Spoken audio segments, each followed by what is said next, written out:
There you go. Hey guys, this is Camilio or Simon, and welcome to the Retro Gaming Junction. We are playing Space Quest 6, and as pretty much every Space Quest playthrough I've done, I've looked at the manual a little bit. Here it's special because I have this one. This one I do have. There's even like the answers to the.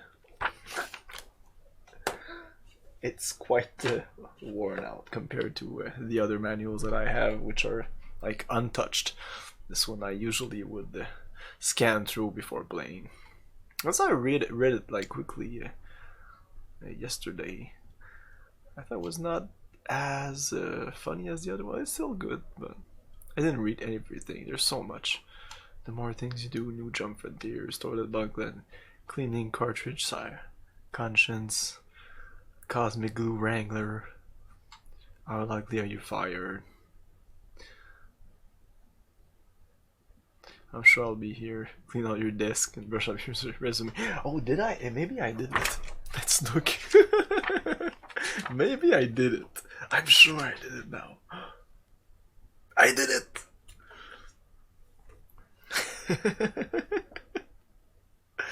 I answered the thing. Awesome. It's mostly... Yeah.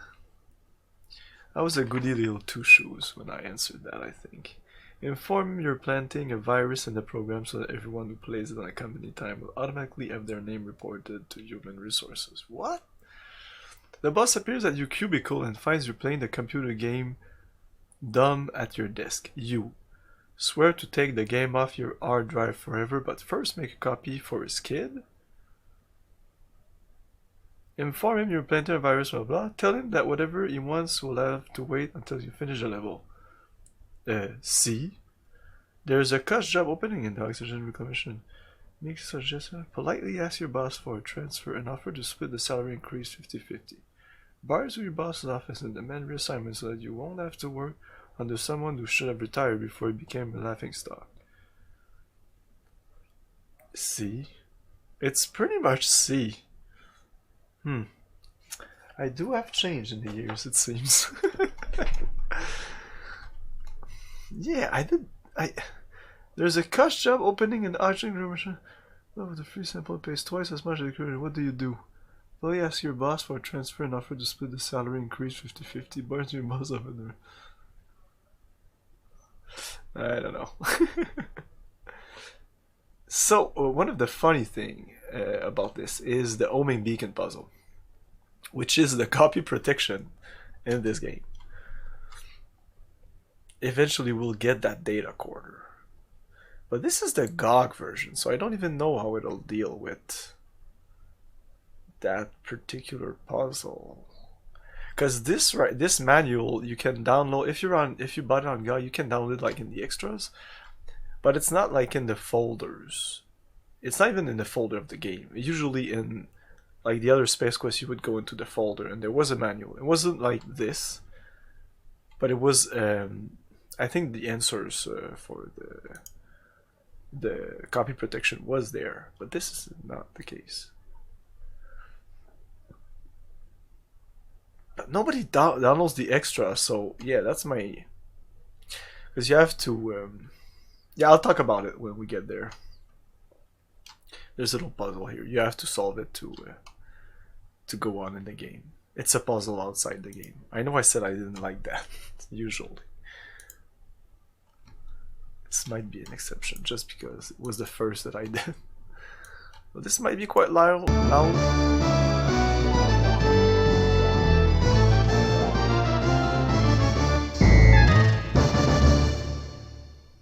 Okay, sorry, I wanted to warn you a little bit before, but yeah, it's quite intense. I configured the music in the game, the sounds, everything should be fine, but that intro seems like every other intro of like studios, it's always crazy. Okay,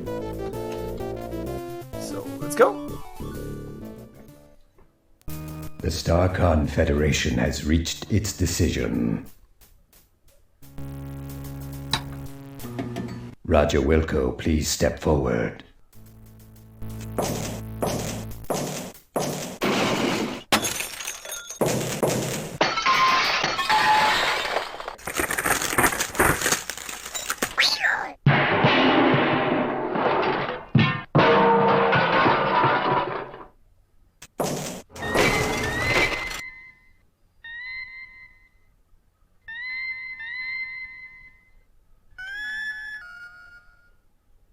Roger Wilco, you have been judged guilty of the following crimes: abandoning your post, deviating from mission parameters, misuse of StarCon property, disintegrating a fellow officer, perpetrating a sequel without authorization, and consorting with a female of higher rank. Do you have anything to say for yourself before we pronounce sentence? Can't you guys take a joke? Do you have anything intelligent to say for yourself before we pronounce sentence? Nope. Very well. It is the opinion of this tribunal that as punishment for your crimes against the StarCon Federation, you are to be decommissioned. You are hereby stripped of the rank of captain.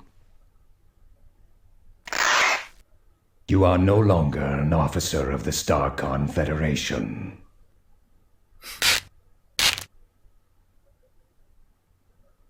Your enrollment at StarCon Academy is hereby terminated. However,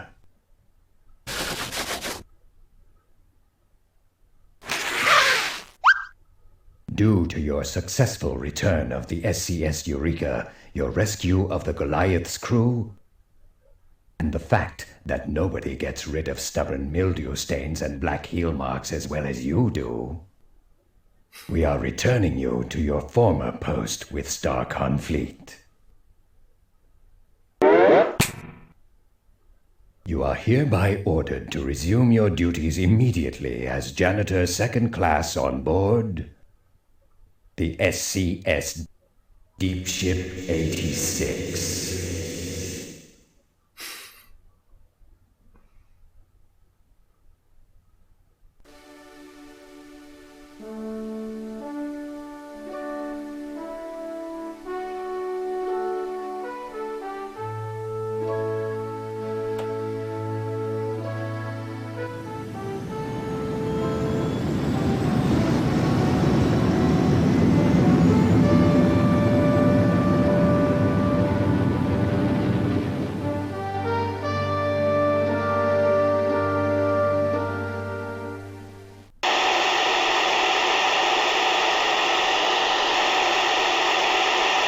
Attention all hands.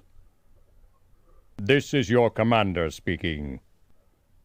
I'd like to thank each and every one of you for your fine performance during our recent episode, A Stitch in Time Saves Gamma 9.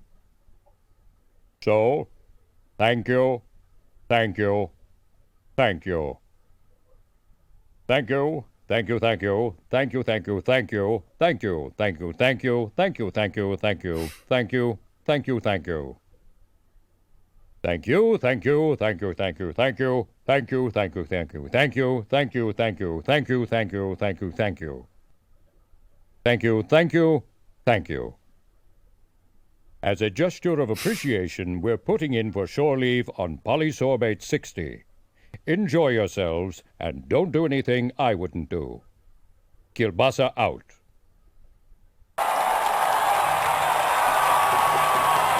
Meanwhile, in a deserted warehouse just outside the galaxy...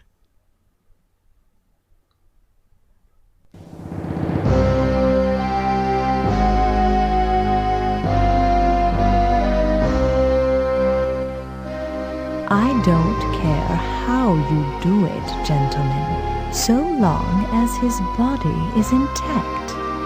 Do you understand?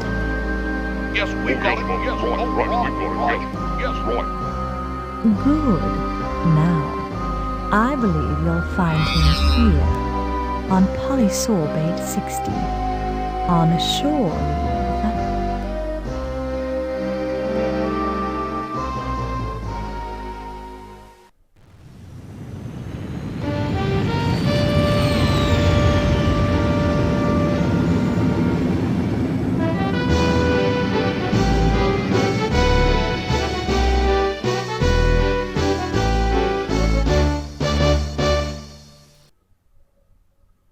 Okay, I'm ready. Energize!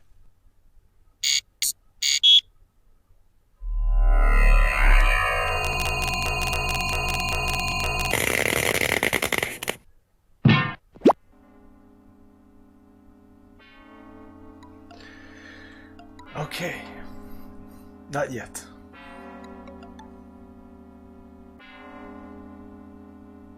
As we join our hero, Roger Wilco, he has just been transported to the surface of polysorbate 60 to enjoy a little shore leave. Apparently, there was a minor glitch in the process. Well, at least you got here with all your important parts. Your hands, your mouth, and your stomach. Oh, great! Real wonderful. Nice beam job, you metallic piece of scrap. Jeez, this is snug. Real snug. You know, it actually makes me feel kind of good. I remember when I used to wear my mom's... well, never mind.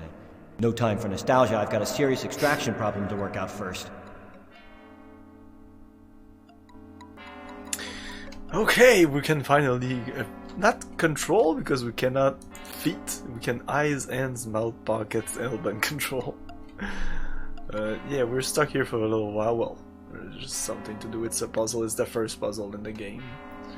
Let's look around. But first of all, this can change while we're walking. So look around. This might be couple of things. And about those 3D cinematics, back in the day, even like a powerful computer, this was quite something to play. Even the scrolling in this game. So yeah, let's look at this. Bootlicker appears to be open for business. Bootlicker. The Cyclops Club. Rats. The cinema appears to be closed. You were really hoping to see Tango and Cash 27. It seems he laughed at the line, and they kept the take. Just Rats. like that. The cinema. Yeah. This guy looks like a vertically challenged Darth Vader. What does a thing like that do for fun? So the guy who's doing the narration is the same as Pesquisist. His name is Gary something. He's pretty awesome. I really like his tone of voice. At first, the first time I played this, I was like, oh, it feels weird. You'd think, if indeed you did, that a guy with the skin quality of a pachyderm wouldn't have a problem with this climate.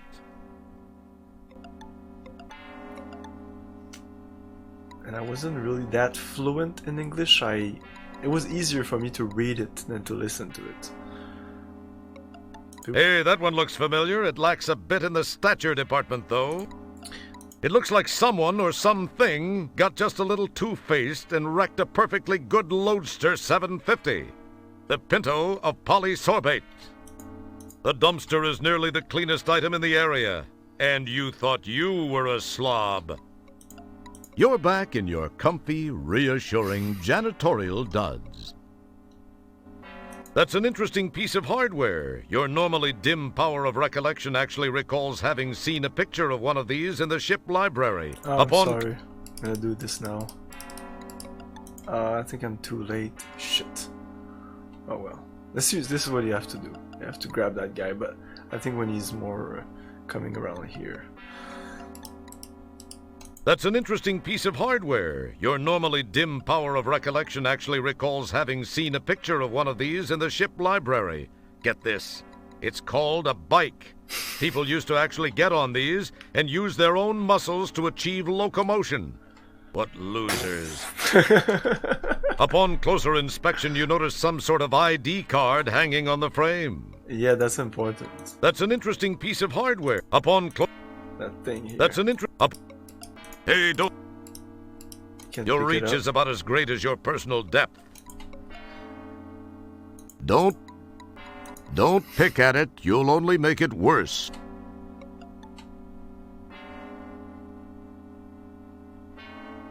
So I have to wait till this guy comes back in. Shouldn't be that long. Seldom have you had the good fortune to get to know a street so up close and personal. You feel you have a real bond growing. The buildings around here have seen much better days. This must be the old part of town. If it isn't, you'd hate to see what is.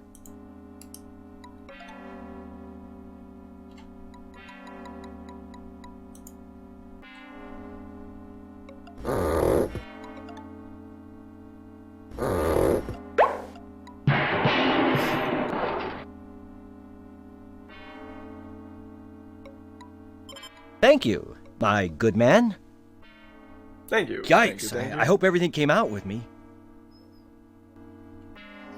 We can feet along. Let's go a little faster than that.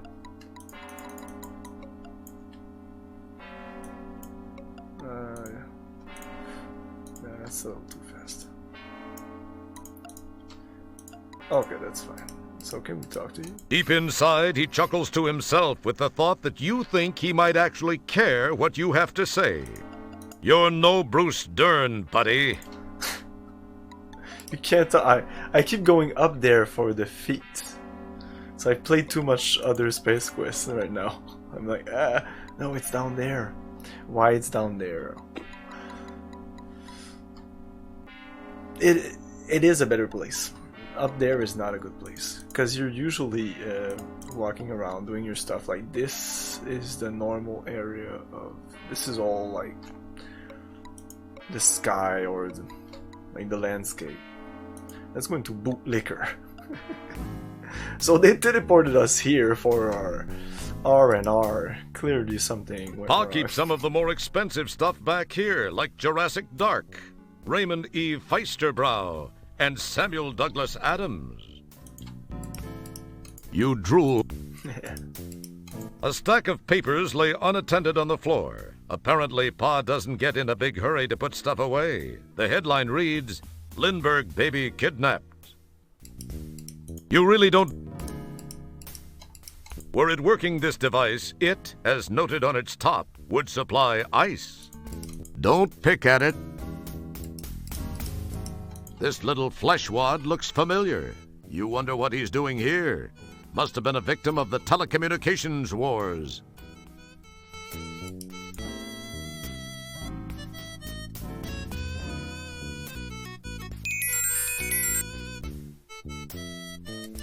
You start to say something, and then you remember that you're supposed to be a man of action, not words. Or is that the other way around? Ooh, you've got a good eye. This stuff is excellent. It's called Something Wicked Ale from Ray's Brad Brewery. These appear to be bottles of Alan Dean Foster's draft ale, but it's hard to tell because the labels are so faint. They must have been printed in draft mode. It's just some green stuff. The imported stuff, like Sapernell and Major Kirin, is too syrupy for your tastes. There's no slowing down with a Silverberg bullet tonight. I'm sure these are all references to drinks, but These I'm not... cans of Heinleinekens have been sitting here since Lazarus. Heinleinekens, the strange beer in a strange can. That's Heineken, I know Heineken, but I'm not the Your mouth drink waters kinda at the guy. wine coolers, especially this wild Roddenberry-flavored stuff.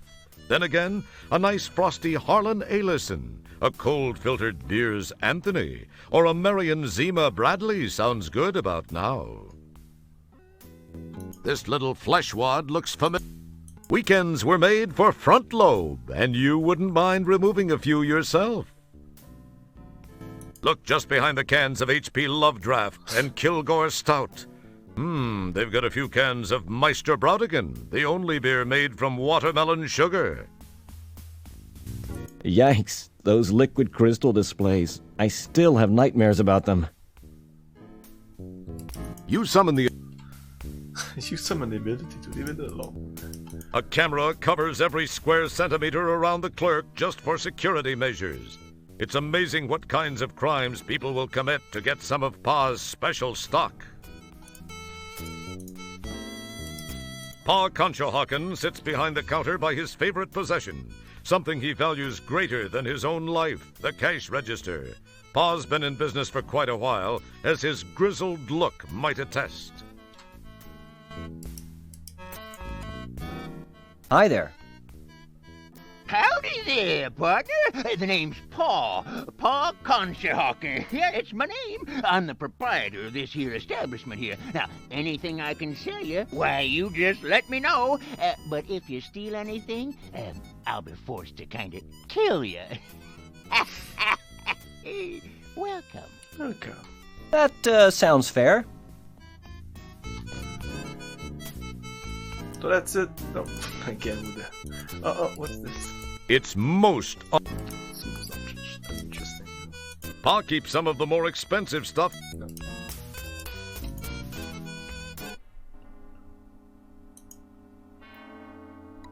It's one of those new Kodak mobile photo booths. I heard they were beta testing those. Let's save. I can't die here, so I might not save that much, but let's start. Marianne versus Ginger. I have to put and. It's unmoved by your. I may have to pay for that. I think I have to put some coins in there. Do I have something? Oh, I have a coin in there. Oh, man, I'll just. You pop a coin in the slot and climb on in. All right. I'm looking pretty good. Fire away.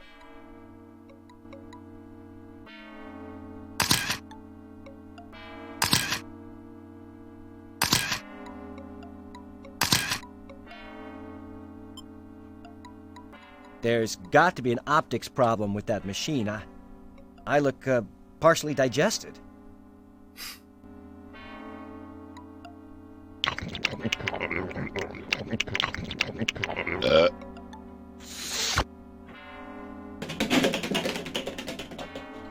Good thing you didn't opt for that second set of prints after all. Guess that guy won't be filing any complaints with the Portable Business Association. Yeah. Can pick up this now. Upon grabbing the ID card, you notice the picture on it is of a rather homely-looking alien type. Guess everyone can't be as fortunate as you. Okay. It's the alien ID you snagged from that rusty bike. That's a fairly hideous picture of the former owner. It makes the average Department of Motor Vehicles photographer look like Ansel Adams. So clearly you can do this. You quite cleverly paste your picture over the old one on the ID card. You'll notice that the beginning is full of again with the fate. At the beginning is full of little easy puzzle like this, and then there's a for my part there was one place I had some real big difficulty. I think this is the place I had the most trouble as a kid, but I did finish this game legit without any walkthroughs or anything. It's not that hard of a game, but I hadn't played that many point and clicks when I played this first time.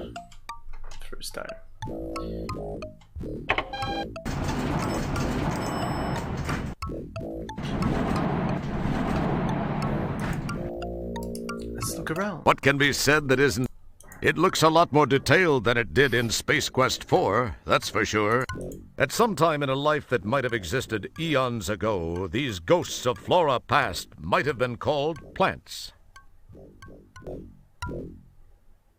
This place still has those old-style ray projection infomercial viewers. What rubes. Those are some interesting-looking dudes. Must be a couple of real losers, since they seem to be dateless. Of course, that won't be a problem for you once word gets around that you've hit the planet. Can you believe he actually thinks that? Those are some interesting... Don't pick at it. He's talking about Roger. Your words cause everything to become speechless. How dynamic of you. Nice place. Nice place, if you're a...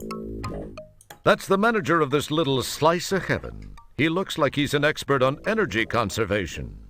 Mainly his. This place still has those old-style ray projection infomercial viewers. What rubes. Nice place. That's the inn's transaction register. Nice place. It says, if you have a buckazoid, give a buckazoid. If you need a buckazoid, take a buckazoid. Not too surprisingly, it's empty. An electronic proximity sensor-activated bell, probably used to signal for attention, rests on the counter. Like, this is one of the best jokes from in the game. That's It's the manager of stupid, this but little slice of heaven. He looks like he's an expert. there's a couple of other ones. I'll point them out to The you. desk, while mimicking some control console look, serves as not much more than a place for the desk clerk to rest his heavily bunioned hind feet. The delivery of the narration helps a lot also. Ah, this place still has those old... Let's talk to this guy. He seems to be ignoring you. He looked at me. He's looking at me. Excuse me. I'd like a room, please. Really? I mean, really? Well, I think we got one or two for a couple of $100 buckazoids a night. In advance, you understand. I believe I have a prepaid reservation provided me by StarCon. I got no reservations from any StarCon. I got no reservations, period. I do a cash business. You want a room, cough out the buckazoids. So that's, 200. Well, okay. 200? Don't you listen, son? I said 300. That's 300 a night. And I don't include any weird pets. Them's extra. I could have sworn you said... You calling me a liar? I don't need no guff from the likes of you. This is the finest lodging on the planet, son. If you don't like the prices, you can just take your sorry, pinkish carcass out of here. Well, 300? Okay. But give me your finest room then. The finest room. Yeah, right. You got it, buckaroo. Best in the house. Coming right up. Pay up, and we're in business.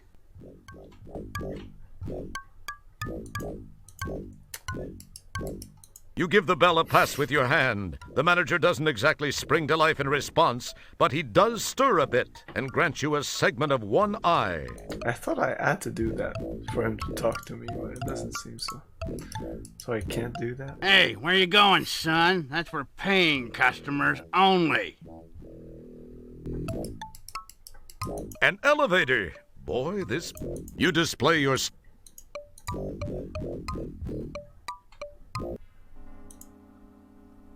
Oh, this guy, yeah. This guy looks like he should be standing watch around one of those barrels. He has a bit of a nervous look about him. Hey! I wonder if you... Nah, what was I thinking? And he goes away. I need to talk Hey! Buddy, maybe you can help me out. I'm trying to track down this Ender Droid. I'm an Ender Droid runner. I know it don't look so hot, but I'm in disguise, you know? In disguise? Yeah, you do look disguised. I just don't know what like. Hey, here's a tip. Think seriously about a flea dip. I could really use your help getting this one. I've had a hell of a time tracking him down. You've gotta help me. Tell you what, if you can find and immobilize this bionic beer opener, it's worth 50 buckazoids to you. What do you say to that? 50. I've scoured this dung heap. I haven't seen synthetic hide nor hair of him. All that's left to check is that bar. I'd go in there myself, you see, but I've had a little misunderstanding with the management. No biggie. I'm sure it'll blow over soon. Anyway, can you help me out? What do you say? 50 buckazoids. And if you don't mind me saying it, you look like you could use it. So how about it? Well, I don't know. What's this Endodroid thing look like? And why do you want it? Well, he's about your height, only maybe a few inches higher. And I'd say about your weight, give or take 60 pounds or so. But then that's just probably because of that stuff he's made of. Kind of a liquid metal thing, but that's not important. He's got a crew cut, and I think he was wearing a long, dark coat. Has a strange accent. But why do you want him? Oh, he made some people mad. How? Oh, I guess he sort of jumped out of his program and kind of killed and/or mangled a score or so of co-workers and, more importantly, management personnel. A big no-no. No big deal. I just gotta take him in for analysis and processing. It could help pull me out of my, unfortunate cash flow situation. And most importantly, it can mean 50 buckazoids for you. What do you say? Well, I could use the buckazoids. I'll see what I can do. Great. You won't regret it. You're gonna need this data quarter. It's been modified to only be sensitive to certain unique components like droidium, something only an androdroid would be composed of. This'll help you root him out. Good luck. Let me know when you've got him. Good luck. Thanks. I gotta go check in with the home office. I'll check back out here a little later to see how you're coming along.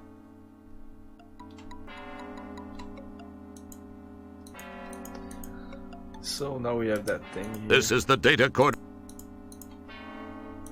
This is the data. Okay.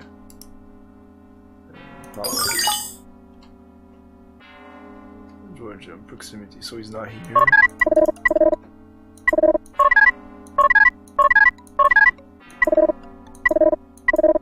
Don't open the data coder when it's switched on. Doing so could damage some of the delicate internal components, such as your central nervous system.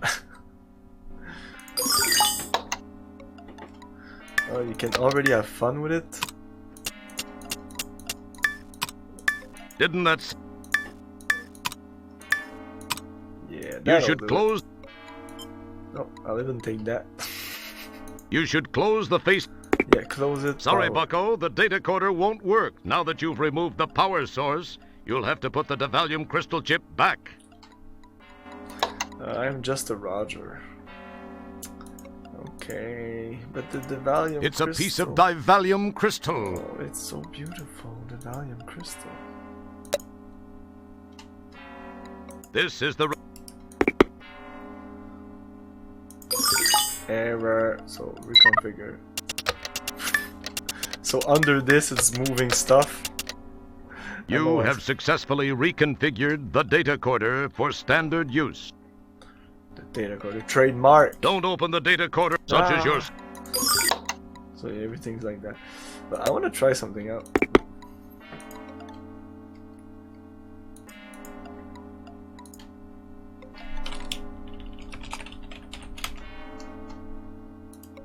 Yeah, what about Interesting. She appears to be waiting for someone. She might be one of those professional ladies your mom told you about. There's only one way to find out if they mean what they say. There's only one... The skyline is anything but beautiful. Flames burn off the gases that can't be contained in the short-sighted dumping facilities. If you weren't so simple-minded, you might actually be depressed by the sight. But then, it's not your planet, so why should you care? Yeah. It's the Do Beam Inn, but I'm sure they accept pedestrians also.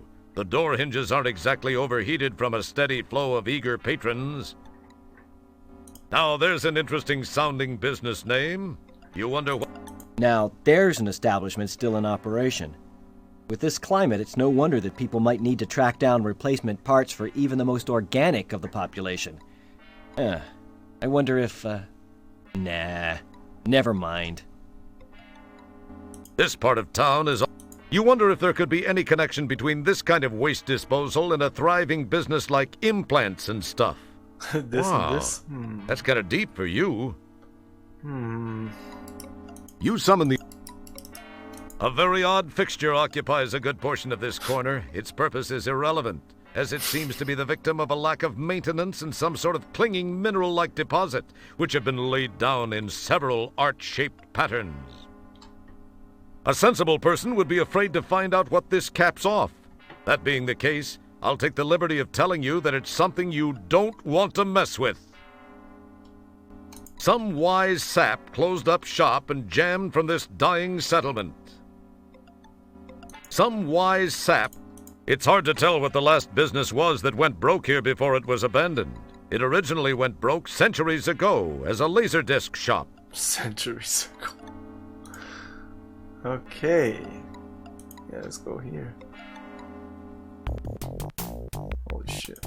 Yikes! Can it be?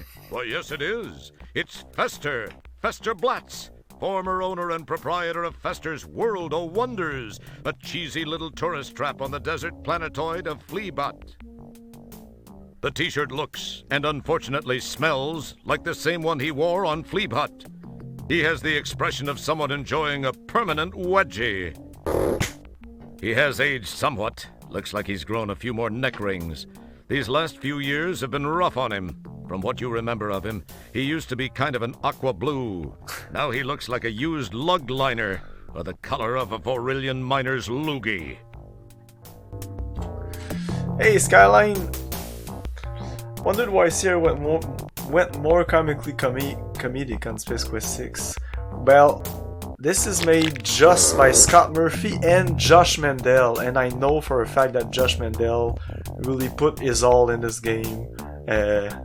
So it's not Scott Murphy and Mark Crow, so it's kind of a different game. You can see in Space Quest 5, which is made by Mark Crow, his brand of humor, which is quite different from this one.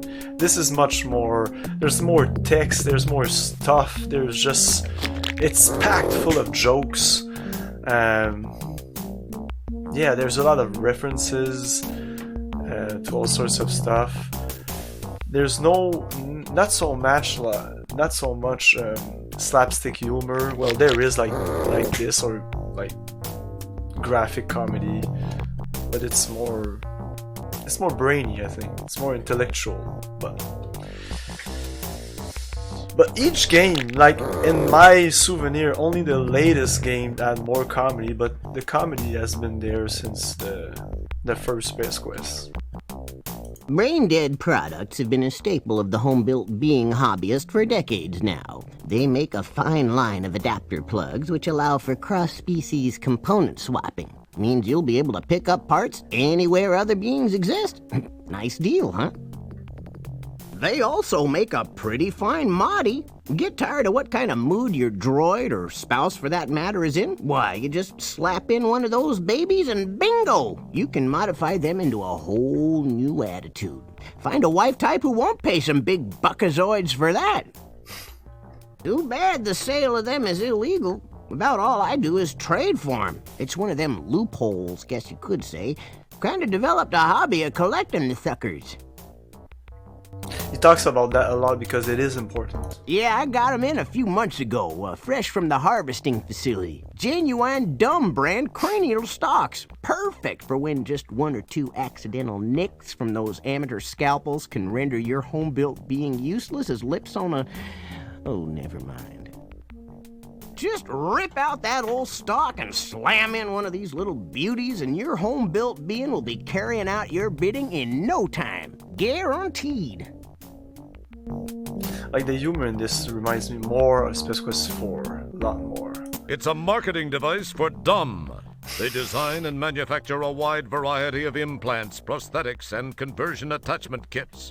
Hopefully their product is better made than their sign is. The drawers seem to be crammed with Moddy's plug-in modification implants, and the various adapters necessary to make them work universally. Fester has quite a collection of these, which is surprising. The sale of those things was banned years ago. Yeah, contraband. So I want to see if I can give him this. Excellent guess, Kreskin. Wrong, but excellent. You can hear that a lot. Well, yeah, not a lot sometimes because... when you do a lot of cranial work, you gotta replace the fluid so the old brain isn't just bouncing around in there like a BB. But then you're probably already used to that. Yeah, sometimes when... Well, I tell you, I kind of hate the idea of opening that up right now. You see, we had a power outage a few weeks back, and my service hasn't gotten over here to clean it out yet. That cranial fluid is some skank spew when it warms up. Woo! Well, come on back by next week and maybe we'll have some. Maybe we'll have some. You summon the... Well, I tell you, I kind of hate the idea of opening that. Well, Okay, he says the same thing as... yeah, sometimes when you do a lot. No. Well, I tell you, I kind of hate the idea Oh, I of did that opening already. that up. Well, come on. It's empty. An empty tank of gen blood sits in the dust. A generic synthetic blood which was originally designed for use as a temporary blood substitute in the event of traumatic loss. It has become a favorite in the You Build a Beast Brotherhood. It's empty. Picking up useless items like that will only serve to clutter up your inventory window. Pocket. The bucket. So this is where old Fester ended up after the total collapse of the never-thriving tourist trade on that sandy planetoid Flea Hut. He seems to know how to land on his feet, no matter how fungally challenged they may be. That's delightful. Them syringes you can use with lidocaine if you got some. Sometimes you gotta give old Butch a jump start right at first. Careful, boy.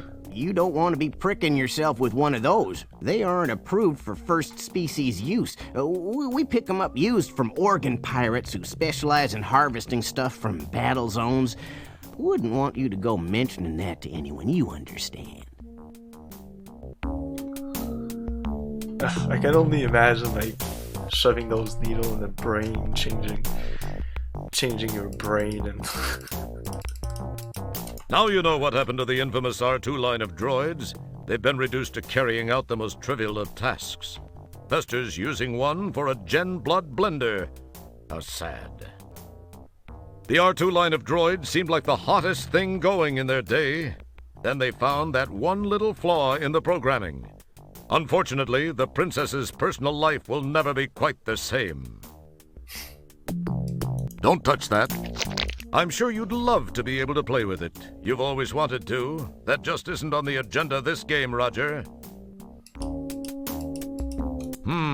What's special about this Abby Normal guy?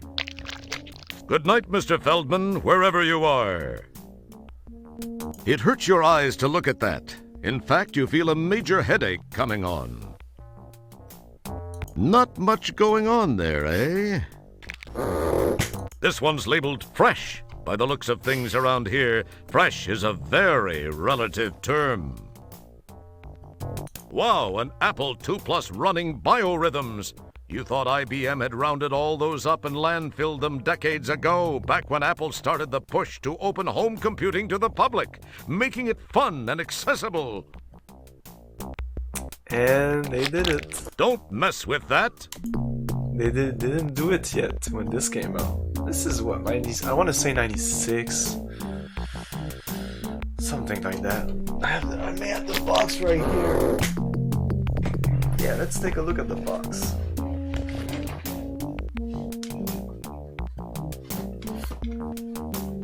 Yeah. It's not that. Right, isn't there a flap? No, there's no flap. It's not like 95. Holy shit, 95. 95. My god, these graphics in 95, man. Look at these graphics, man. Look at these graphics now.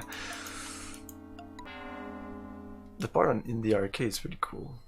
I always want to go up. Ah, an arcade. You haven't been in an arcade in at least a sequel or two. How cute. It has a really big replica of a coin slot. That's this guy making. Ah, an arcade. Ah, sweet sentiments, urban style. The street's a little bit cleaner here. It does have that peculiar burn crater just under the traffic signal. The streets... Sometimes it's hard to tell which looks stranger, the ship or the being piloting it. You won't know in this case, though, since this seems to have been abandoned for quite some time. The pilot of this craft employed a truly creative parking technique. By the looks of it, they'd been a patron of Orion's Belt immediately prior to executing this fine parking job. Now, this place seems to be a little more interesting. messy, but interesting. Noise emanating from the two establishments here indicates there might actually be something fun going on inside. Another Orion's Belt franchise. That's one place you have yet to be banished from. I'll bet that's the finest neon sculpture on the whole corner. A mechanical traffic light diligently maintains control over the nearly non-existent traffic in the area. Yeah, what's fun here is you can hear that, and when you come over here, it changes up.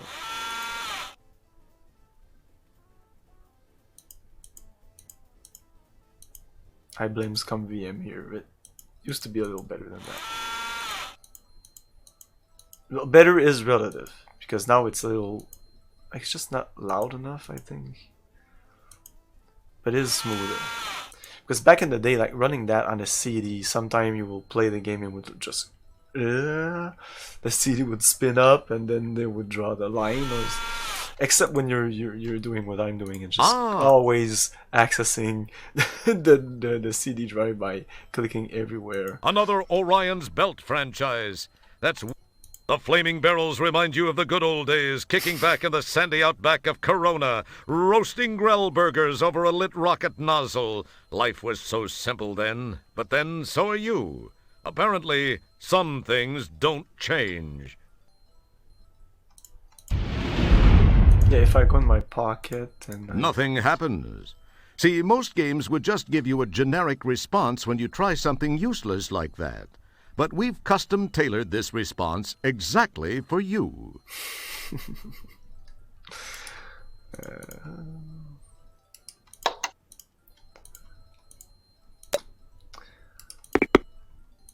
The power must be off. Oh, yeah.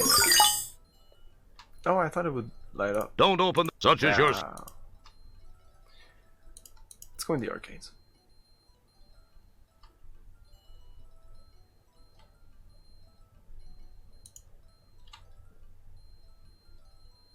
These lava screens from Magmetheus show soothing visuals while playing hot techno-lava tunes like, what's lava got to do with it? You always hurt the one you lava, and just let your lava flow. Yes. Now that's an interesting specimen. Is this place the backwoods of the universe or what? Cool. It's a potential sucker trying to decide if it's worth it. There's a serious dweeb factor happening here.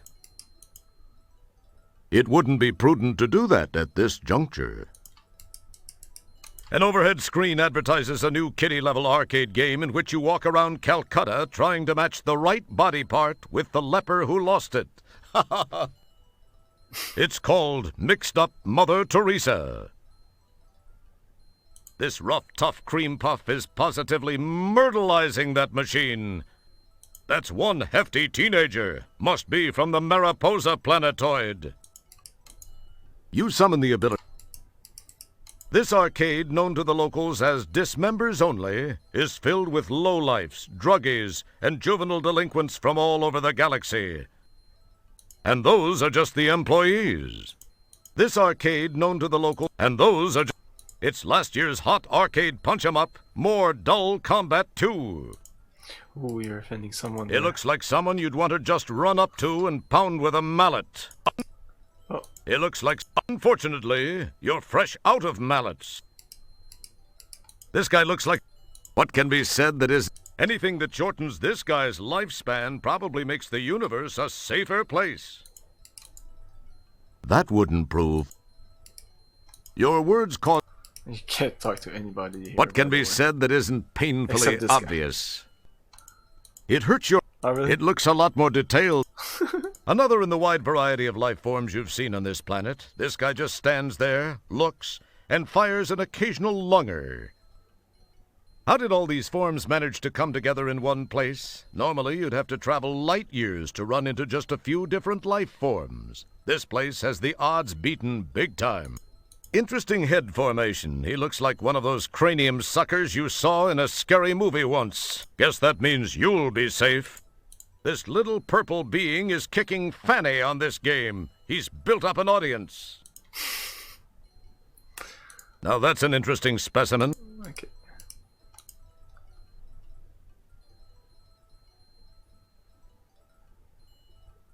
So this is Stooge Fighter 3. Doesn't look so tough to me. Say, partner, care to indulge in a friendly game? By the way, the name's Jerkwad. What's your mama call you? A mistake.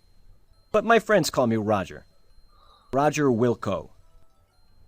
Well, it's darn fine to meet you, Roger. So, what do you say to a friendly little round of Stooge Fighter 3? Let's rumble. Gosh, Mr. Jerkwad, that sounds neat. Oh, you don't. He doesn't challenge you with money until you have money, which is kind of weird. Okay, we'll just get our ass kicked here. Let's go with Corley Joe. No? Okay. ADSQWE. That's real great. I usually use these buttons here, but let's get there's ready no way to win this anyways.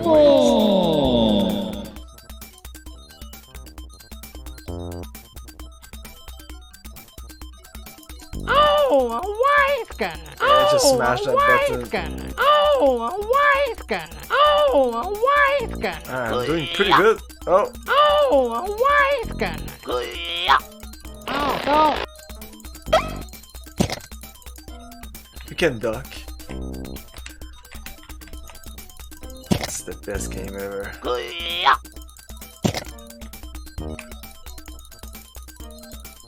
Oh, a wife gun. Oh, go. Oh, go. And there's another round, I think. Big Mo wins. Unblemished victory. Rumble. Rumble. Oh, go.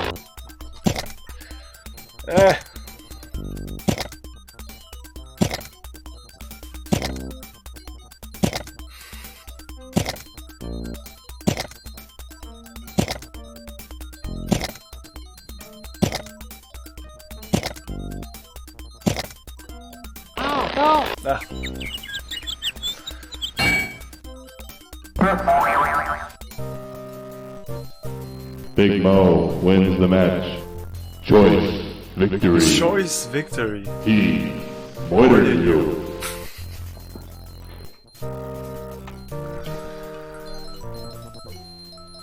He murdered you. Murdered you. Wow, man. I guess I got real lucky. Or maybe you were holding back on me. Nah, you wouldn't do that, would you? You don't look that bright. I mean, that probably isn't your style. Wanna play again? No. Not now, thanks. I've played enough of that in my young times. Trying to beat that guy legit before knowing that you can't. This guy looks friendly now. Try to keep it that way. It's like I said, I got stuck here a lot because of a puzzle that's in there. And so I played the arcade a lot because I thought that maybe... Did I look at This him? guy looks friendly now. Hello, Mr. Bouncer? He pays very little attention. You're pretty used to it. But someday... Someday... Now the music is louder. Yeah! So we go here.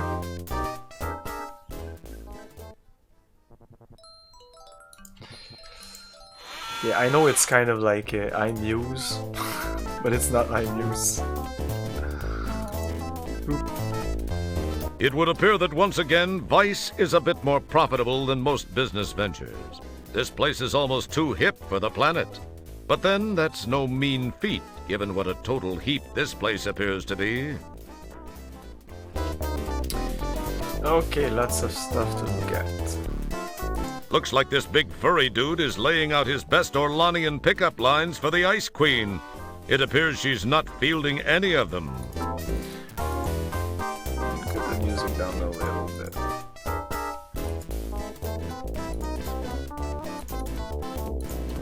So this is where Sinead O'Connor's been hanging out. Yikes! I'll bet even old Fester Blatz hasn't seen one of these. Why?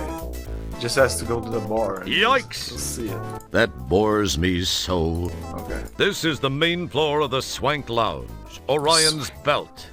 This seems to be where things are happening for the slightly seedier beings of the city. As you can see, there's a pretty good cross-section of the regional population represented here. Okay, if I look at this now. Yeah. I'm gonna show you. This serves a purpose. No, not really.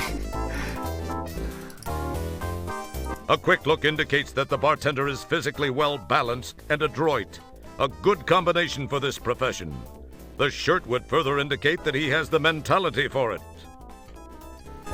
The refrigeration unit blends well with the design scheme.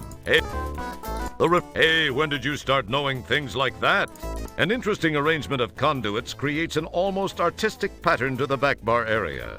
It's hard to tell what is merely decorative and what is functional. Indeed. Is that a hint? A wide variety of concoctions fills the shelves behind the bar. There's probably something there to provide a buzz for just about any organic system. Some of your personal favorites: Babylon 45, Watney's Red Planet, and Starbeck. Starbeck. It makes you go where no man has gone before. You recognize the uniform of the Fistal Hemisphere Alliance. This guy has an interesting cranial configuration. Unlike that popular trunk-bearing pachyderm on that planet Earth, this guy seems to actually be drinking through his trunk. That means he's drinking through his nose.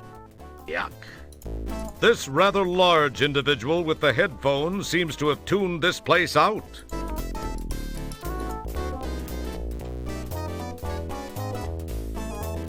What can I do for you there? What have you got? Well, aside from the obvious stuff which is glaring in your face from the back wall here, I do make some mixed drinks. I mean, if I do say so myself, I make a pretty mean William Gibson and a pretty good ass-em-off cocktail, you know what I mean, huh? Hey, I got you. Try a fuzzy toe jam. They seem to be pretty popular with your particular species here. I'll go with it as a Okay, you got it, pal. Where's my drink? Okay. Hey, where's my drink?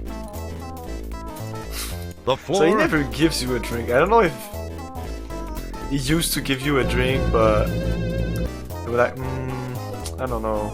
This game is PG-13. This game is nothing. There's nothing. Anyone can play this. Back in the day, there wasn't a thing like 95 was just on the brink, I think. Pretty close. Now there's an interesting look. What can be said that she'll look better? Now there's that she'll look better. Yep, it's the fourth guy in line for the restroom. Definitely standing room only. This guy wishes he had a clothespin right about now. It's one of several people dying to get into the restroom. This guy's the next in line. This guy's the next in line for the restroom. He looks a little anxious.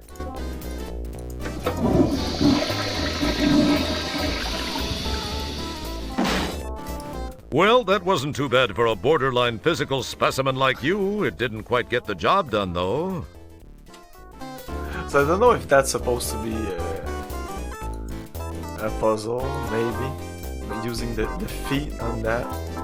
Because if you use the hand, you summon the ability. It doesn't work. You probably want. Oh, you will die here. Oh, you can die in this game. Let's die. Nah, you still haven't convinced the door to yield to your obviously superior physical presence. Let's go. Wow, you really did it! Not exactly the subtlest of entry techniques, but effective. That's pretty macho for the likes of you. Who would have guessed you'd have the makings of a Starsky or a Hutch, or a Tango or a Cash? Or just clicking that door multiple times, maybe. It was pretty obvious the first time. There you go. Okay. You go now, and I don't rearrange your organs. Oh yeah. Let's just die. Hey. It's the Endodroid, and he's repairing himself. I didn't think I could go that far. Hey there. So, what's up? Pretty crappy weather we're having, don't you think? Wow, so what's with the hole in your arm? That's gotta sting. Uh-oh. My, you're a tall one. Is there something I can do for you? He's apparently a social minimalist. His only reaction is the kind of look that makes you want to run to the safety of your closet and assume your all too familiar fetal position. I'm not going to say he told you so, but he did. He did. You can do try again and it just reload you like here or something. You can pick up this. It's a small section of pipe, not unlike those commonly found at ice skating accidents.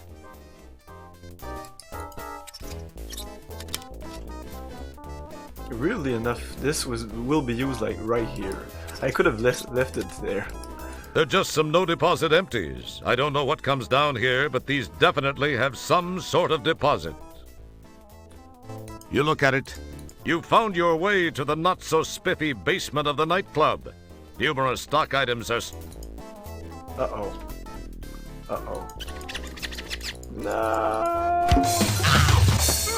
There, that's a great improvement. Look much better now.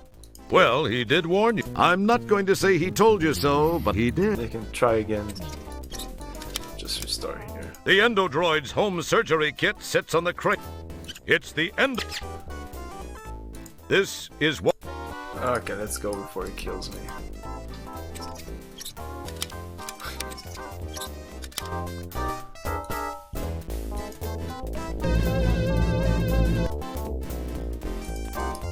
He looks lonely, but not enough for your company. He looks lonely. My, aren't we? Woof woof. Adventure game stress must really be getting to you if you want to get romantic with that. Let's say that. I just want to talk to him. Hey, don't put your mouth on that. He, or whatever it is, emits what you think is a dim-witted guffaw. You rarely feel so conversationally superior, at least with animate objects. You aren't certain, but it's quite possible you were invited to establish an inordinately close relationship with yourself. Perhaps I misunderstood. Gee, she looks pretty busy right now. Maybe I should wait until she's done with that table.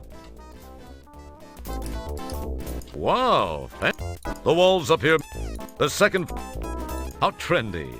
Cargo ship grating seems to have been used in an artsy fashion to create flooring for the loft area. It must be pretty interesting below when someone up here rejects whatever substances they may have consumed over the previous couple of hours. Oh my. Yes, indeed. How trendy. How trendy indeed. Yeah, you can pick up these. Oh. Hey, buddy. Get your paws out of my tips or I'll liberate your favorite organ. I'll even let you choose. Or you can leave my tips alone and you won't have to worry about that decision. It's up to you. But I need the points. I want the points. Hey. No. Ah.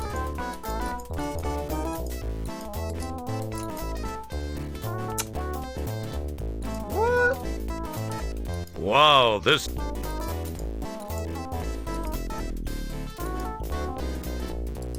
As with some other tables, a large tank marked liquid nitrogen sits beneath the center. It feeds the hookah manifold above. A set of hoses are within reach for each being which might be perched there. So here you have to use your security card on these guys. You hear them say, "Geez, our skimmer's double hovered. We gotta run."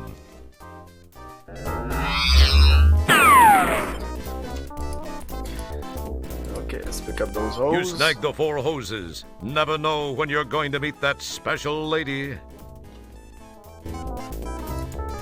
Pick up this, and you can move it up there. The canister snaps neatly into the conduit opening. Okay, I need that. Ah!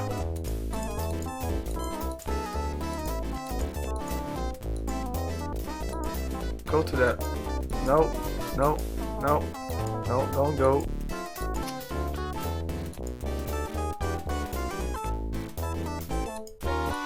Okay, we'll be back here anyways.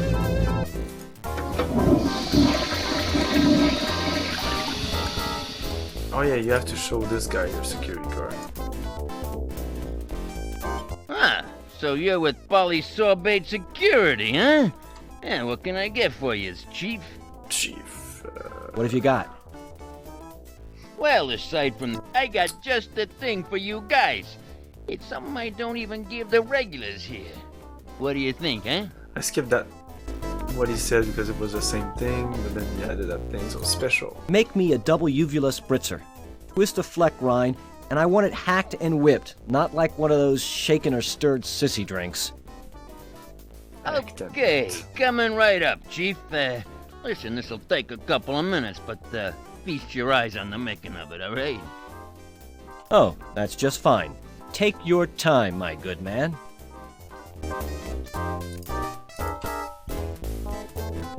Now he goes there, and now you can go behind here. You can't go there when he's Then open this. The refrigeration unit contains an ice cube tray and some chilled beverages, none of which looks very enticing to you. You have to be careful about what you consume in these universal spaceport bars. One creature's wine is another creature's bile, and vice versa. So you have to pick up that thing, but I can assure you back in the day, The refrigeration unit. this wasn't as clear. Because I think if you just click, yeah, if you click here, it just closes it. You have to click there. Don't pick. There's a small valve on this conduit. An interesting arrangement of. So here, there's this. Yow! You quickly close that valve again. Okay. Yow! This one doesn't spew anything. Okay. Yow! This one's few.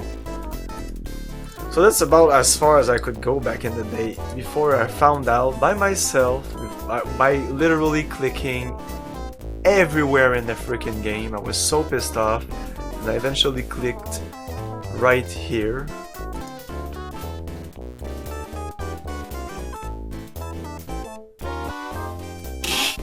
With a flick of your very supple wrist, you pull the conduit loose from below the valve. Oops! But even knowing that there was no conduit, like you can go upstairs, you can go up and like open up the conduit, it doesn't do anything. But like use my hand on not on this back there, and you will like bend it, like Roger Wilco would bend that thing. Yeah, right. In your dreams, pal.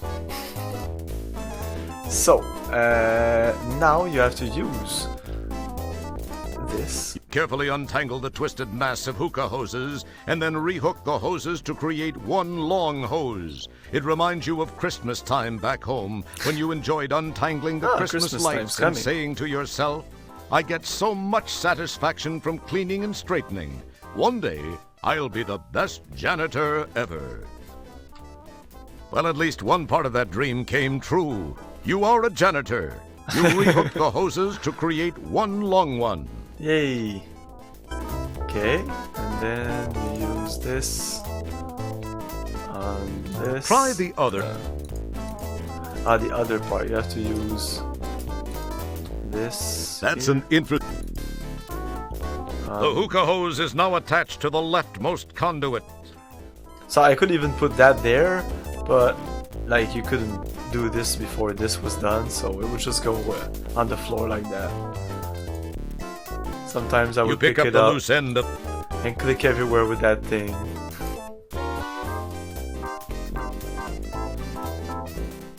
You complete the connection between the two conduits. Yeah. Hey there, guy. Come on now. Hey, you can't come back here. You want something? You let me know, all right? All right.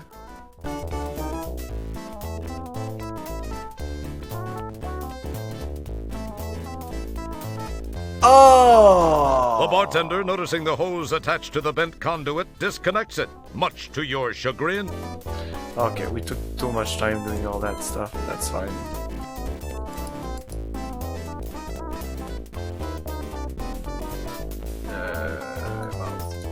What can I... Make me a... Yeah, Oh. It's my fault. You pick up the... I didn't see him often, like, pull out that hookah hose. You complete the there. connection between the two. I did not remember that. But yeah, it takes a while. I mean, it's been a while that he's doing that. So you just have to spew that, like, open up this. Oh, if you open Nitro up begins to this flow through the tubing and into the conduit. Before hooking up the hose. Oh, these guys. There'll be some kind of like vapor here, spewing vapor. It's liquid nitrogen, so you can imagine liquid nitrogen plus liquid metal.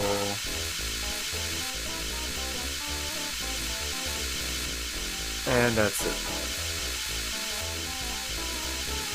Frosta la Kista, baby. Wow, it worked! This dude's in a deep freeze. But now what are you going to do with him? No, now it's pretty clear what I have to do with him.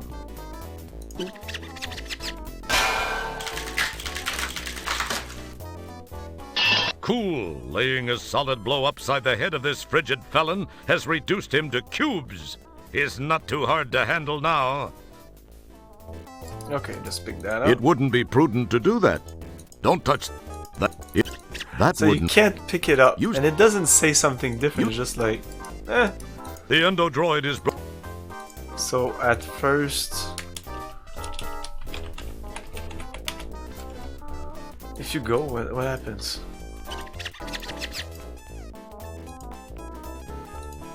Yeah. Bummer. It looks like your friend has reconstituted. This could be a painful development. We missed the animation. Yes, it looks like he's going to beat the... Yep, he sure did. Boy, I'm not going to say he... I want to see that again. You have to use this. It's pretty clear. And then you have to put him there, of course. But there is something that happens if you don't do that, I think. Hey, come on. Oh, you have to go away?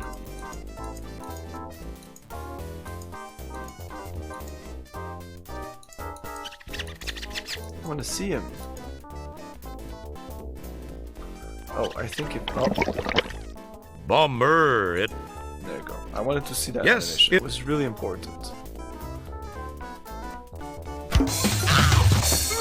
Yep, I'm not going to say he... End of way.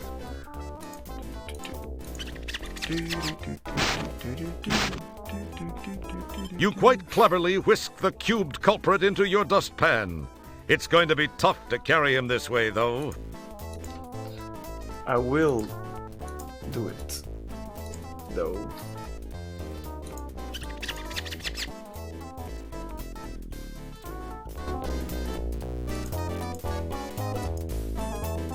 because I want to die again. I think he kills you right outside here. Oh, no. I can't take him like that. Find something cool to put him in. Last thing I need is for him to thaw before I take him in. Doesn't he thaw in my, like, in my inventory? Hudson Hawk goes to Washington. This game came out when Hudson Hawk was still a thing. Good movie, yeah. Still a good movie. It's kind of dumb, but it's pretty crazy. So I guess I just have to put him. Very good. He'll be much more transportable this way. However, you'd better hope it doesn't thaw. I thought it would thaw in your inventory if you left him like that. Put this guy there. Here's your cubed compadre. Where's my 50 buckazoids? No bull. You really got him, huh? I mean, good job. Yeah, I really got him. And I could really use my 50 buckazoids.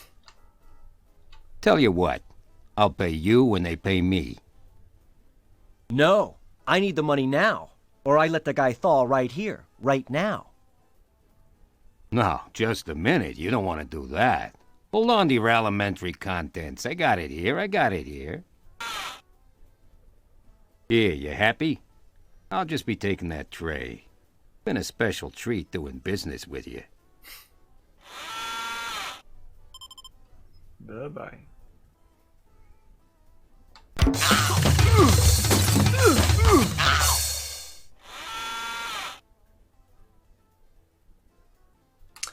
And that's it. We can't enter that anymore, I think. Hold it right there, pal. You don't want to go in there. Trust me, it's not a pretty sight. But then, neither are you. Nonetheless, it's bad news in there, and I can't let you enter. So hit the pavement. Ah, shit, I never got those buckazoid on that waitress, so I'll never have a final score, a perfect final score. I failed at life. Bucket dreams. Okay, we need to find that guy there. Yeah, this guy. No, can it be? It is. It's Elmo Pug, the former CEO of Scummvm. Hard times have hit him like a ball-peen hammer between the, eyes. Maybe there is a karma ferry.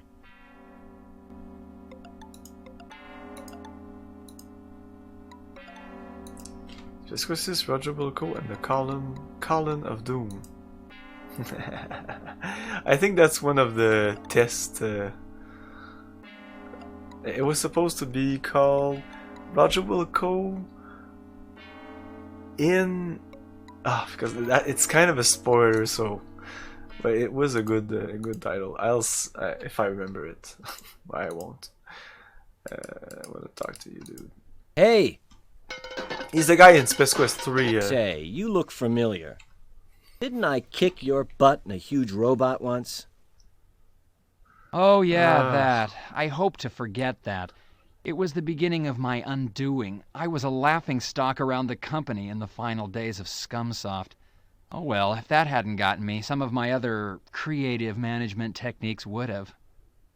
In looking at the big picture, I suppose that arrangement left me with all my physical assets intact. Not a single other thing, unfortunately. I'm humiliated to admit that I have, on rare occasion, resorted to selling cheat sheets for arcade games. Oh. I've got to maintain a fairly modest profile, I guess you could say. Time heals wounds and all that. Plus, maybe I can avoid a premature termination. Wow. That's all very interesting. And very boring, if you don't mind my saying. What I want to know is, can you sell me a cheat sheet for Stooge Fighter 3? Well, I think I may be able to facilitate that. I may have one in stock.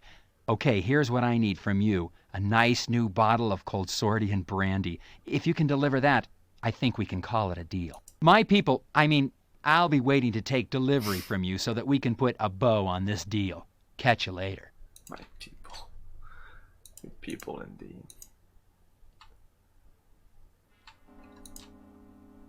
Future schlock. Okay, let's give you some monies. I'd like a bottle of your cold Surian brandy, please. Well, so you're interested in the good stuff, eh? I'll just take that 20. Thank you. I haven't sold much of this stuff lately, except to some sorry-looking little bud. Oh, hey, that reminds me. He still owes me some money. Oh, I can't believe I fell for that scam. Oh, well, enjoy, sucker.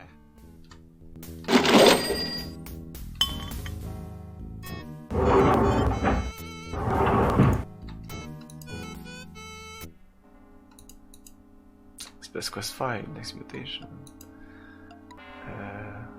No, you don't need money, you need this.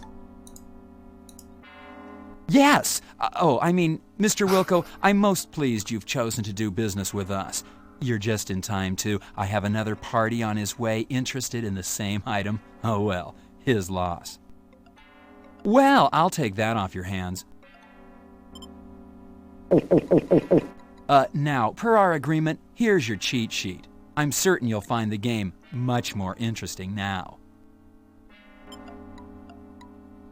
Also, you look like you could use this fish. Enjoy, Mr. Wilco. I have a real important business in another part of town. Be seeing ya. Oh, by the way, I'd appreciate if you'd not mention our meeting to anyone. Some of those purple-skulled old stockholders really hold a grudge, okay? Bye-bye.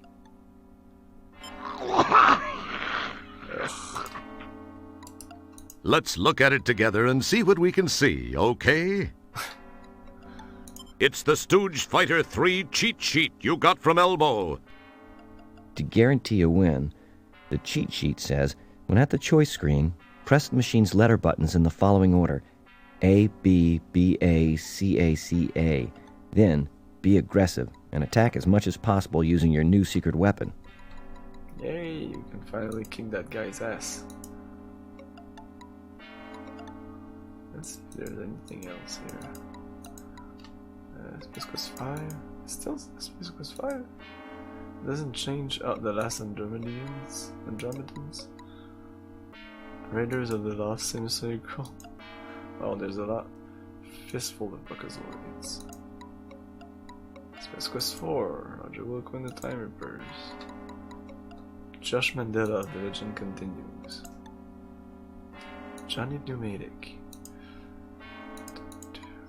I've seen Space Quest 2 also, and there's another one. It was pretty funny. I can't remember what it is. No, this is another place.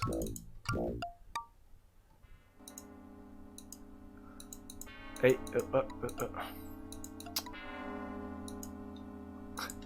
you really collide with stuff. It's kind of weird.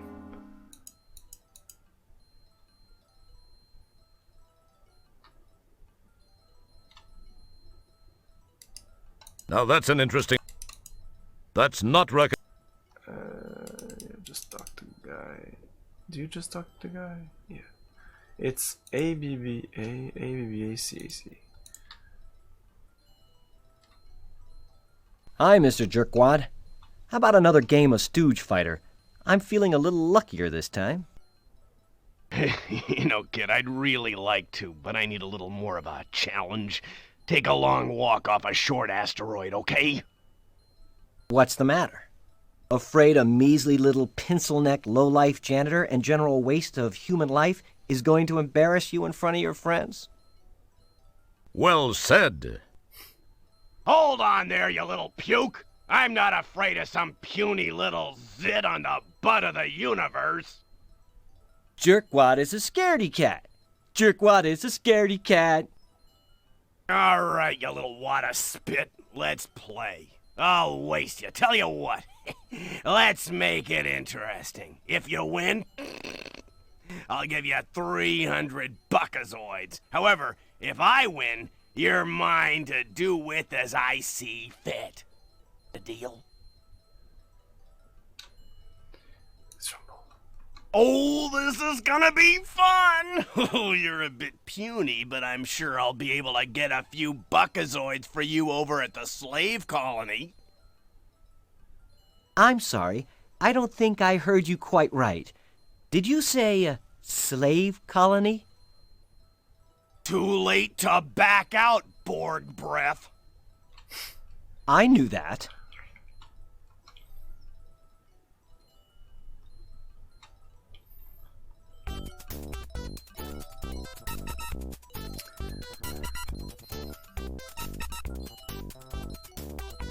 So it's A, B, B, A, C, A, C, A. Yeah. You can look at stuff. You look at it, but nothing strikes you. You get a jump on Spinal. It looks a lot more detailed. What can be said? It looks a lot more detailed. Okay. Lord, man. You can't skip that.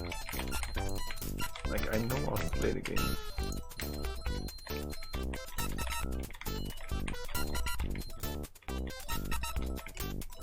Let's get ready to rumble! I'm gonna just hit the guy. Oh, no! No, you can still lose here. There you go.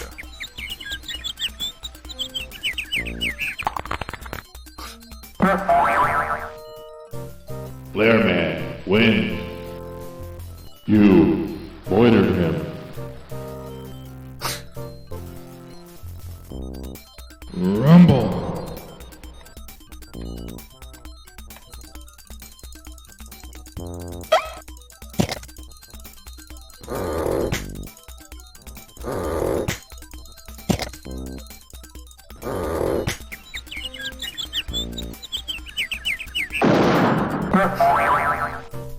Larman wins the match. Game over, man. How lucky can a guy get? That was pure luck. Gee! Where's my money?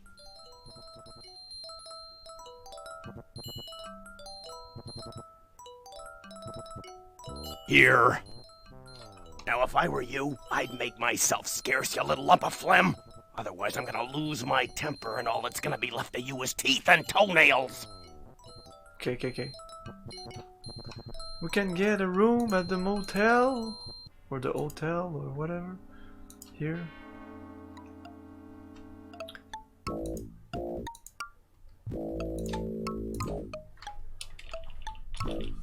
Hotel.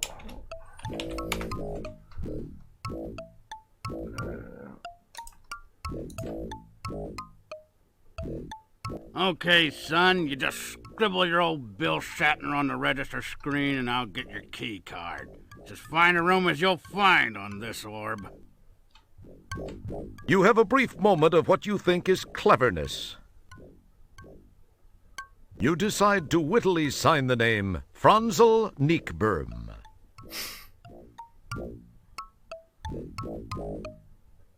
Okay, here's your key card. Don't lose it. Room 1220J. Up the elevator. Franzel Nickberm. If I had a buckazoid for every time I'd seen that name, I'd be sitting pretty. I could afford one of those fancy fur-lined donut thingies that... what was I saying? Anyway, enjoy your stay. If you need anything, don't hesitate to tell someone. Gee, thanks. Say, could you tell me where... I'm a real busy guy, son. You got any questions, why don't you just go find the Chamber of Commerce and talk to them. I'm sure they'll be glad to help you out. Be seeing ya. Okay.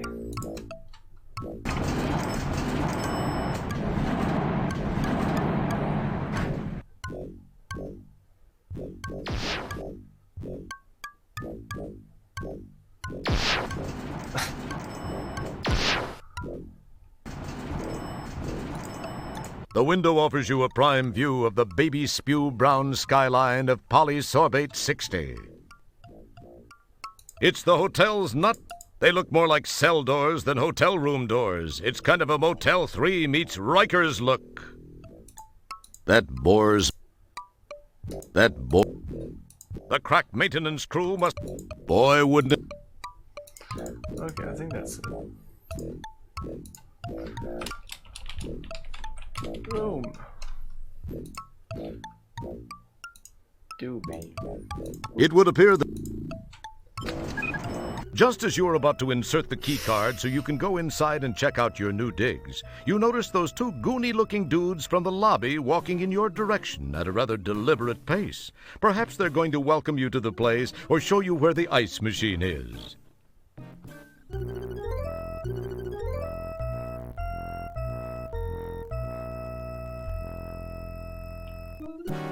Hey there, pal. Got a second? Me and my friend here was wondering something. Fire away. What did you want to know? Well, we was wondering if you'd have any objection to us pounding you senseless. Grab 'em and let's get moving. I gotta report in soon.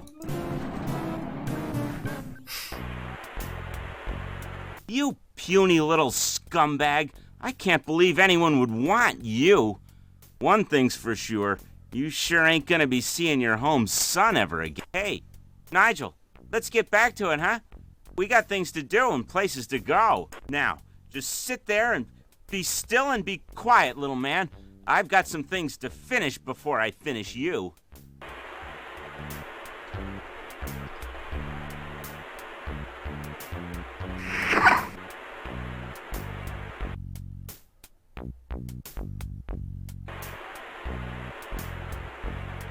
Puts the key on the right, that's kind of important. And he goes on, looks on the thing in the computer. We're stuck here forever. So this is the perfect place to take a little break, and I'll leave Roger Wilco thinking about his life, the bad choices he made.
Okay. Of course, we're gonna look at all the stuff. They ripped off an alien crossing sign. How sophomoric. Due to the planetary location of this unit, it can't keep a steady picture for very long. And as is universally known, the local cable company will get around to fixing it at their convenience. And who knows, you might get lucky and get another shopping channel or country western station in the process. Clever! They're using an old video cable spool as a table. Gee, don't let any college kids hear about this. They'll all want to do it. Clever! You have no idea where this place is, but it's nice to see that grunge has finally hit the interior decorating industry. A beautiful thick shag carpet of Pelvis Brailsford, the rock and roll programming sensation, adorns the east wall of this grungy apartment. This alien woman looks to be in very bad shape. Her pupils are fixed and dilated. Her body is stiff, almost as if she's dead. And her skin looks tight and puffy, as if bodily gases are building up inside her. Bandages and patches appear in profusion all over her, and some of her seams look like they're about to give way. You make a mental note to come back and rescue this poor woman. Teddy Schmuckspin, a popular children's toy, sits on the floor. If you weren't a popular child, you didn't get one. How groovy! They've got a neon sign for Spore beer. Spore yourself a tall, frosty one. It's the popular pin-up alien Krill McPherson, the one that poses all over Time Pods in Space Piston magazine. Just watch that McPherson strut. This poster is from that new graphic novel series about the sewer worker who doubles as a psychic investigator. You think it's called Gabriel Norton. It looks like the lead singer for that new death metal band, the Disgruntled Postal Workers. This symbol is all the rage among teenagers in the quadrant. None of the adults knows what it means, but it's shorthand for no sign of life. It's Kathy Meyerland, an attractive model with gills from one of those stinky swamp-like planets like Madoria, or Slimyon, or Muxalon 4. It's Cindy Crawfish, a beautiful merwoman and spokesmodel from one of those beach-strewn, wimpy, watery planets like Aquaria or Oceania or Wateria. Like, what game has all these? It's a short-pile polystyrene rug with the ubiquitous Have a Cyclopean Day symbol. Let's click on this. You have no idea where this place is, but it's nice to see that... Okay. Your captors have obviously been drinking mass quantities of that new imported beer, Tecate Wormhole. There seems to be a small pile of CD-ROMs sitting here. Surprisingly, it's a pile of books. Who'd have thought these guys could read? Oh, is there a hole there? You have no idea what... This little unit is a portable dehumidifier. When you're a guy like Singent, who sweats like a bicranial crud snorter, you need one of these things going all the time. All the time. It's a burlesque moddy. Yeah, we'll get that. Of course, we'll get that. Surprisingly, it's a... This is the data corder you got from that endodroid hunter. There is a massive... You don't know what that is, but you keep seeing it above people's garage doors. It must be some sort of anti-theft device. Oh, anti-theft device. Yes, of course. It's one of those wads of lard. Okay, so you have to... Let's do this. It's pretty easy. Hey, what the fu... I don't want to see you move another inch or I'm going to slice you into nice little bite-sized pieces. Now, can it?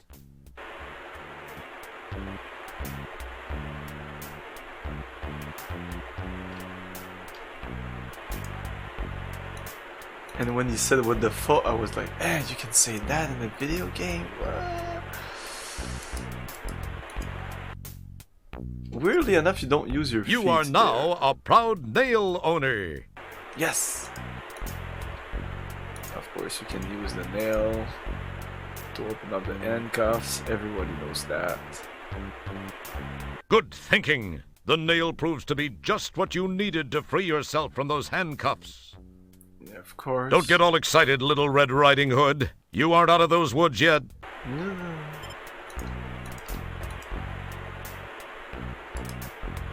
Can I pick it up? I better not try it. Yeah, it's gonna see. Okay, what you have to do is pick this up. Oh, can I try to pick her up? Her skin feels puffy and rubbery, as if her internal body pressure has risen. It must be Regalian bladderwort fever. Okay, I need to put my mouth I'm on Roger Wilco of the SCS Deep Ship 86. Can I get you anything? Water, food, some duct tape, armor all? Are you okay? You look bloated. I don't know if I ever tried that. Let's try this. You start to say something, and then you remember that you're supposed to be a man of action, not words. Or is that the other way around? That wouldn't...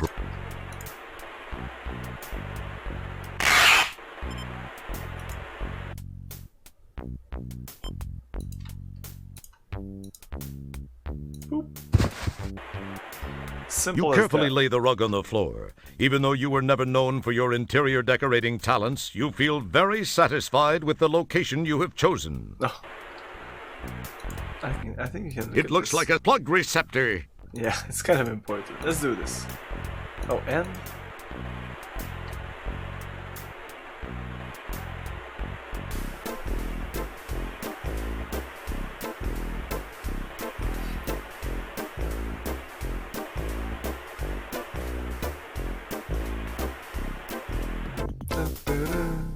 Your body is now carrying a nice static charge.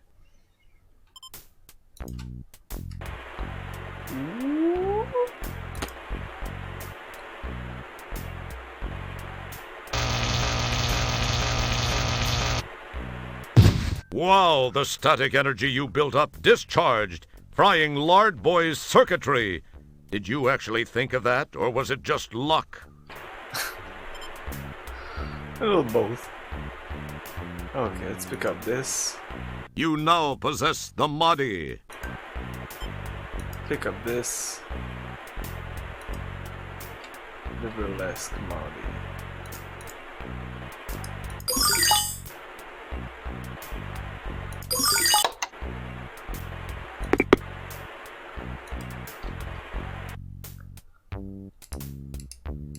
Surprisingly, it's a pile of books.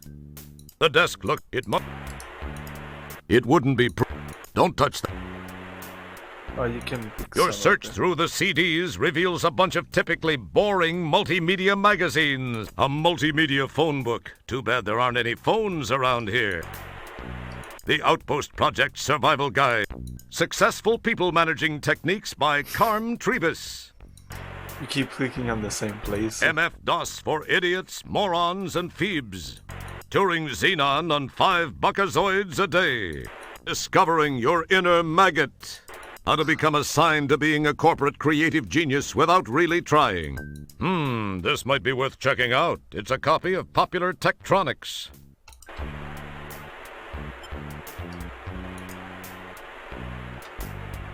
It does nothing. Okay. Oh. Way too disgusting. This optical disc-based multimedia entertainment system has a slew of powerful graphics and audio coprocessors, a unique flexible architecture, is extremely high-priced, and plays a half-dozen really bad arcade games. It's called a 3DOA. It's the CD-ROM drive for the 3DOA machine. You have no idea where this place... This optical disc-based... It's called...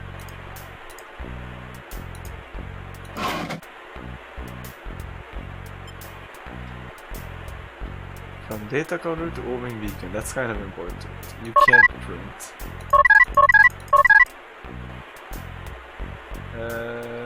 Go to? Okay.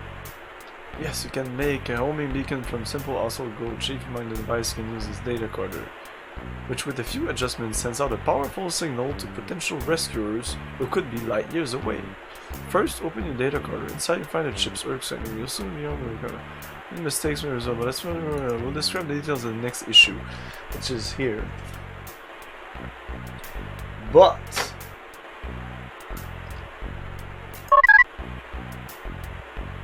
like, I just came on GOG, I never played Space Quest, I buy the whole series, I played through Space Quest 1, 2, 5, 6, and then I come here, and there's no way to do this legit without this, without downloading the extras. And if you I'm don't, not touching that. If you don't know that back in the day, you had to check the manuals for that. Let's keep going. Maybe it's gonna be something. They didn't change the game. I would be surprised that they... Like, the thing that I thought they would do is maybe it would be already configured for that here. But it doesn't seem so. Yeah. Smooth move. You've got his keyring. Yay. The key ring. Let's put it there. Exit. Oops. Well, well, well. The worm is out of the hole. So, you have to ask yourself, do I feel lucky? Well, do I, punk? I feel pretty lucky. A massive subspace neurotransmitter fills the desk. Amplified by brainwave patterns, neurotransmissions are not affected by local damping fields. Okay. But you already knew that, right? It's the one called Nigel, the larger of the two mass-laden brothers. Another one of those formerly trendy bolt discharge lamps sits on the console top. Aye, aye. A small decorative novelty lamp displays bolts of electronic discharge. They were quite the rage a century or two ago. This is not part of this object. It's pretty crazy. This monoamine oxidase inhibitor brightens up an otherwise depressing room. This appears to be some sort of control room. There's a landing platform beyond the damping field induction coils in the archway. If I remember correctly, there's a couple of screens like that I think it's Josh Mendel or maybe it's somebody else at the company that went like all out. And I think this is one of them. I think the other one, but definitely this. It's just another pic. Wow, that's a signed poster of the lead singer for that country western band, Hall and Az. Hall and Az. This box is full of daddies. Daddies are modules which, when inserted into intercranial slots, give the user complete knowledge of whatever topic is programmed into that particular daddy. This controller controls the controls on the subspace neurotransmitter. Jeez, is this guy a control freak or what? This controller controls the controls. Gee. This appears to be some sort of control room. There's a landing platform beyond the damping field induction coils in the archway. The carton is full of spare parts and tools to keep the subspace neurotransmitter in operation. An acetylcholine torch, a bunch of axon terminals, a cell receptor, and a new package of postsynaptic membrane. I'm so happy that Warning to phenylketonurics, contains phenylalanine. I'm so happy that I don't have to read all that. Oh my god. This box is full of daddies. A box of moddies, behavioral modification Eurocircuit chips, lies under the desk. Because if you saw my playthrough of Space Quest 5... Hey, escort mission! If you saw my playthrough of Space Quest 5, I did click on everything, even though I had to read all the description. I would do it anyways. Yeah, let's go through this and die. Nope, no die. You rummage around in the box to look for something useful, but all you find is an almost complete set of line dancing in 0G daddies. Only Volume 2, the Achy Breaky, appears to be missing. You poke around and look for something useful, but since you're not exactly Mr. Subspace Neurotransmitter Repair Guy, none of it appeals to you. Unfortunately, your brainwave patterns are far too puny to benefit from even this unit's powerful positronic amplifiers. You poke and prod amongst the moddies until you find a moddy labeled churlish. Being intrigued by the word, you glom it. Incidentally, you might want to look up the word churlish before you do anything stupid. I still don't really know what churlish means. But I know what burlesque means. And back in the day I didn't know what burlesque or churlish meant. And I guess churlish means idiot or something. But you want to put that on that, so... Why would he... The corner of the label in this moddy seems to be loose. I'm gonna give him that. Why would he want the churlish mod? I don't know, but he wants it. It's the one called... It wouldn't be... Go away. Okay. Thinking it was the churlish moddy, he pops it in place.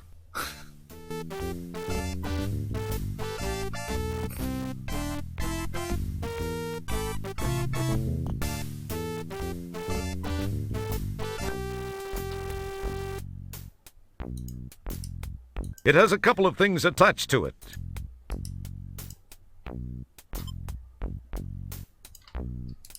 It's Nigel's belt, complete with a damping field actuator and a nifty personal grooming assistant.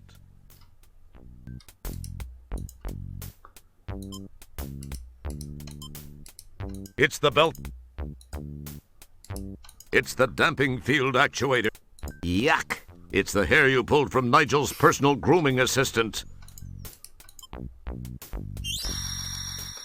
Okay. No, that's just not...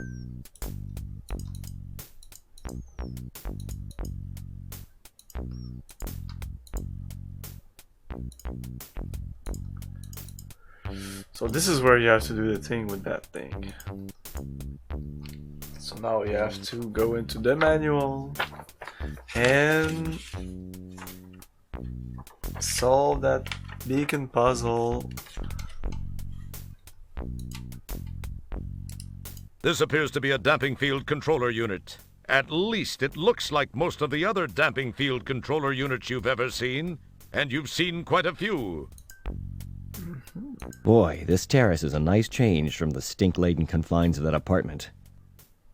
Boy, this terrace... Boy, this... This is just the terrace. The cityscape stretches like an immense pestilent... Ah, Pretty. Okay, so we have to go into this. I guess if you play Space Quest nowadays, you would start at the first one, and you would eventually find out that yes, you have to use a manual. It's pretty clear. Every Space Quest is like, not every Space Quest, but a bunch of them are like that. Okay, so here we go. 7. It's easier to just do this.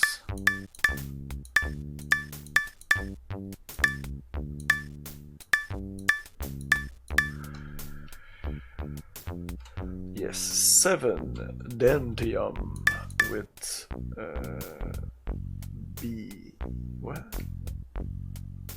Oh, tachyon transmitter. Oh, okay. Tachyon transmitter is in the B one. It's 7, and it has a dentium in there. The particle shield uses fermendium, is in the C thing, and it's one. The space emitter, because that's how they. It's not like ABC here. They go with the chip here. Subspace emitter is in the E slot. It's a 3 IRK instead of IRQ, and it's the dimtel. Then we've got the recalibrating fluctuator, which is in the A slot, which is not using that. Of course, it's using fermentium, which is there. It doesn't make any sense. So what is that using? It's fermentium. That doesn't make any sense. Shit. Oh, it's Pentium. This is Dentium, and this is... God, what the fuck? This is Spantium,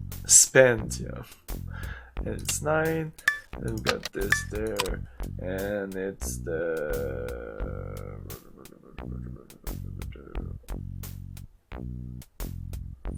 5. Doesn't make any sense. Check B again. B is Repentium. No, that doesn't work. Tachyon transmitter, and then D is what? It's Dimtel. This is Dentel, right? No, this is Dimtel. God damn it. I suck.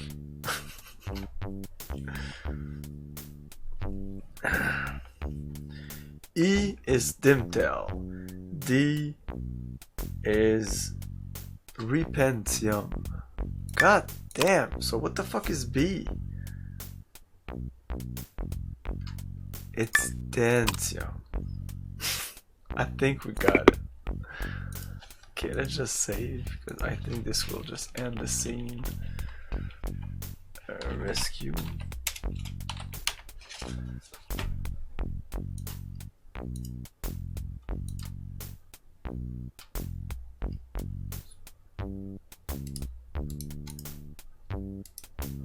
Powered up, error. Great. Don't open the date such as you. God damn it. Okay. Again, tachyon, dentium, B7, particle shield,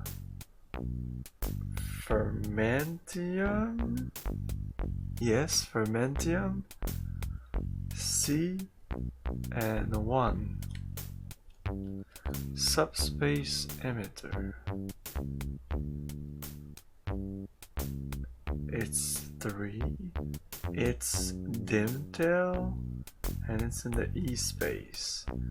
Recalibrating fluctuator. 9, whoops.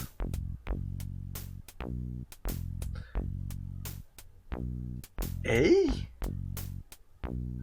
Oh man, I suck.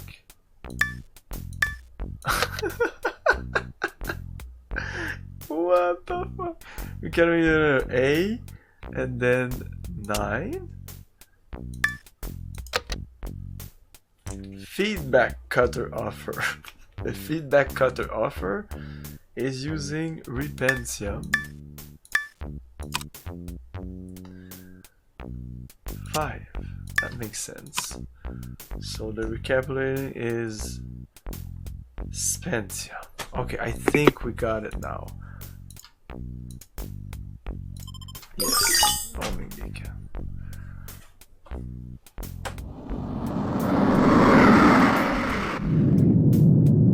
Doing the puzzle would have been about the same time, I guess. Hey! Here's your fish!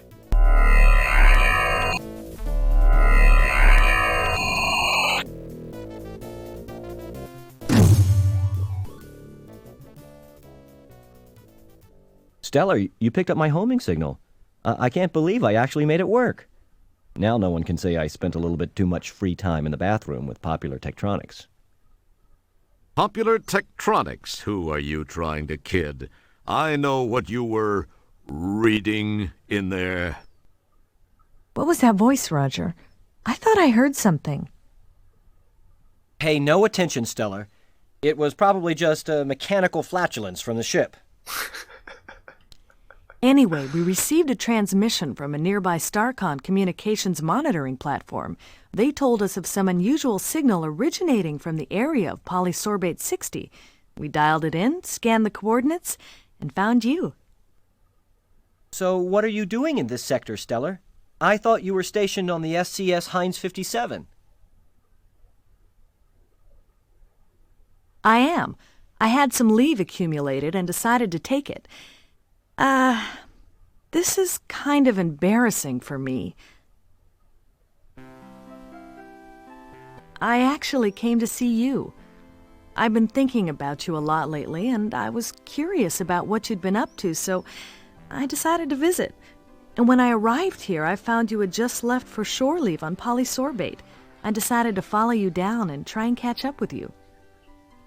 When I got to that dump of an inn and found you'd been kidnapped by those thugs, I searched around, but could find no trace of where they'd taken you. That certainly is a strange place. I decided to beam back up to the deep ship and try to locate you through your transport communicator signal. When I'd returned, I found you'd left it up here on the ship. I didn't know what to do then until that call came through from the StarCon installation. You're a lucky man, Wilco. Yeah. I guess I am. If you hadn't gotten there when you did, I'd probably be a victim of some serious cement poisoning after those geeks chucked me off that balcony. Terrace. What? Well, actually, it was a terrace. Whatever. Thanks, Stellar. I sure owe you a big one. I'd sure like to collect that sometime. But let's talk about you and me. Perhaps I could take you to dinner sometime soon. I'd like that, Stellar. I'd like that a lot. The thing is that I kind of have a relationship with another, and I wouldn't feel very comfortable about that. I mean, it wouldn't be fair to her. You understand? Not to mention the fact I'd be wearing my sphincter for a necklace if Beatrice ever found out. I hope you do understand, Stellar. I like you. I think I even more than like you. I don't know where I got this inordinate sense of loyalty toward Beatrice. I believe the word that explains that is fear. Pound sand, pal. Please know that were the situation any different, I'd be making that date with you right now. Oh, I see. Friends, co-workers, buddies. That's all this is gonna be. I guess I knew it somewhere inside. I just didn't want to believe it. I guess I admire your trueness of heart, however misplaced. But I feel much more inclined to damn you for it. I know that's selfish, but it's how I feel. I must admit it shows something more about you, more depth of character than I gave you credit for, Wilco. Well, I'm patient, if you ever have a change of heart. Well, Roger, we should see what we can find out about those subhuman walking dumpsters that had such a keen interest in you. I don't suppose you heard their names. No, but I did get this neat personal grooming assistant. It needs a little cleaning, but... That's great, Roger. Don't clean it, though. Take it to the sick bay. There's a DNA analyzer there. We can scan the contents and perhaps use the results to get some names and information about these guys. Good thinking, Stellar. I probably would have thought of it, eventually. Yeah, I'm sure you would have, Roger. Look, I've got to go to sick bay and get some treatment for my back after that not-so-graceful rescue. Oh, yeah, that. Sorry. Well, I'll see you there. That took a while.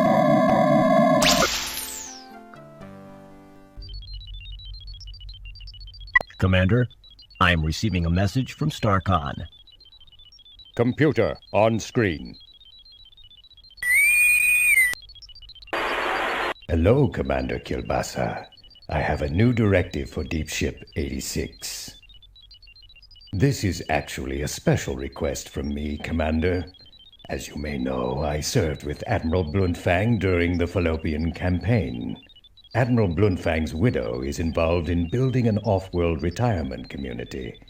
They are almost finished, but have requested assistance from Deep Ship 86.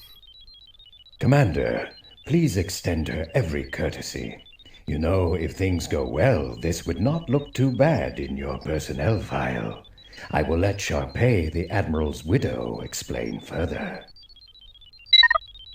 This is important, but... Hello, Commander Kilbasa. As Admiral Toolman mentioned, we have almost completed our project here, but could use StarCon assistance.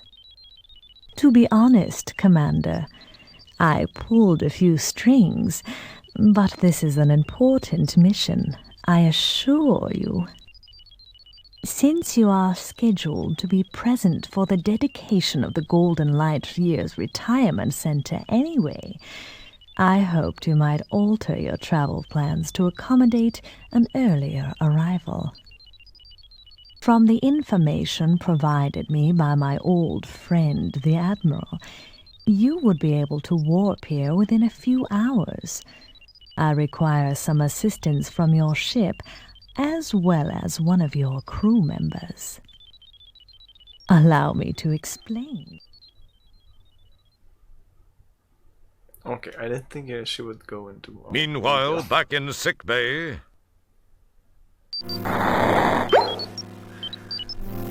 Okay, back in sick bay.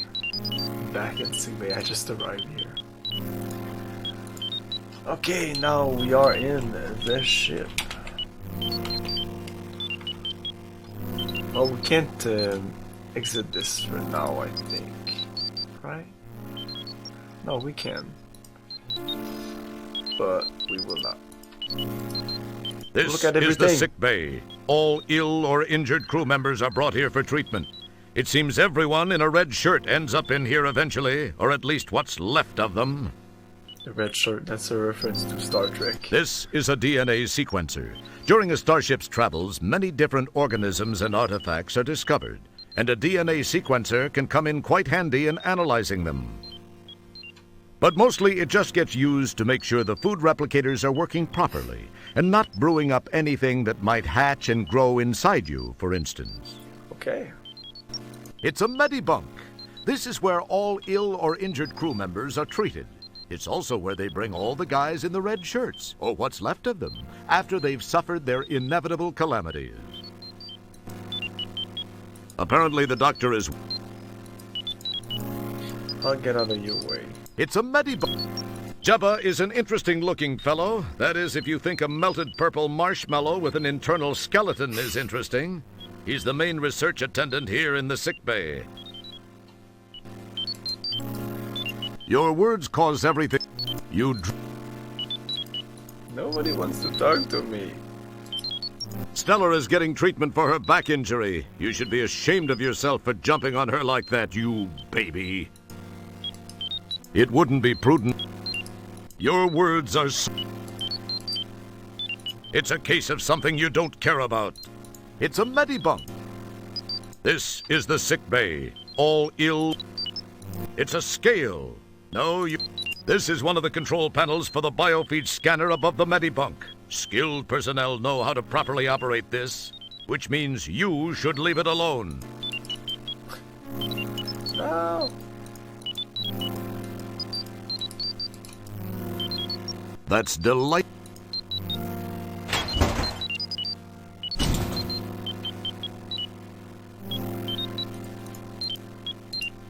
It's a bottle of morphine. Morphine. Not morphine. Many things rest on the center console. Most of them are merely non-functional screen dressing. Pretty cool looking, eh?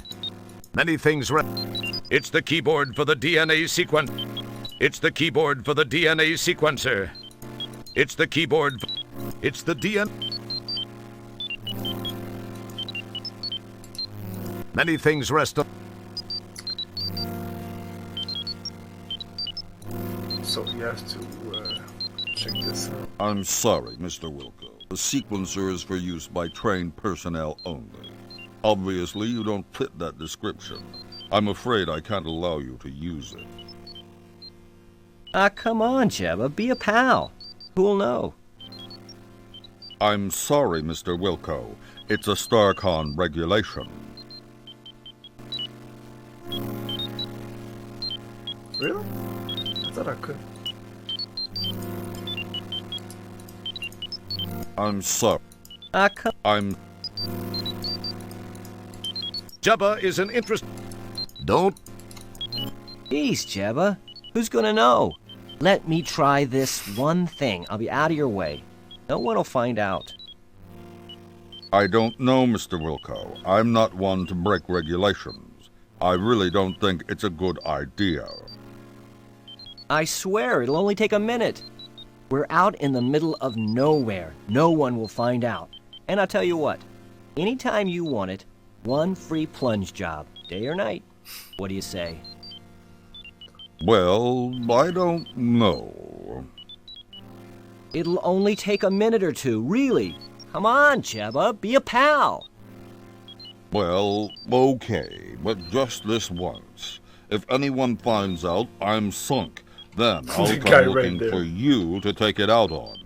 Keep that in mind. No problem. I'll be done in a flash. I really don't know why I'm doing this.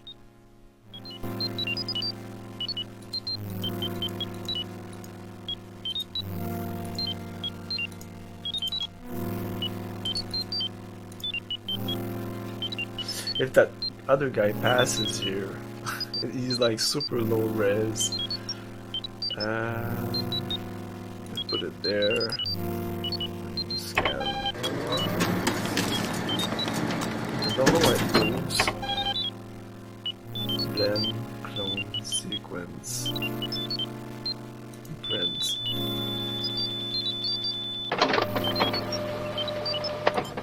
Ah, come on! I wanted him to pass. That's done. Oh well. Come on. What the heck? I'm in your way, I guess. You drool. Yeah. Can I open this? No. Okay.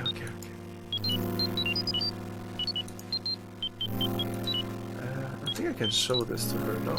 It probably seemed like Stella is getting treatment for her. Stella is down for the count. As in all locations aboard the deep ship 86, a compost is located here. Ever since stairs were banned during the Ford administration, composts have been a necessity. It's just a crate. It's just a crate. It's just a crate.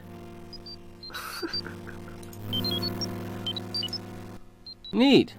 I've always wanted to try one of these on the compost.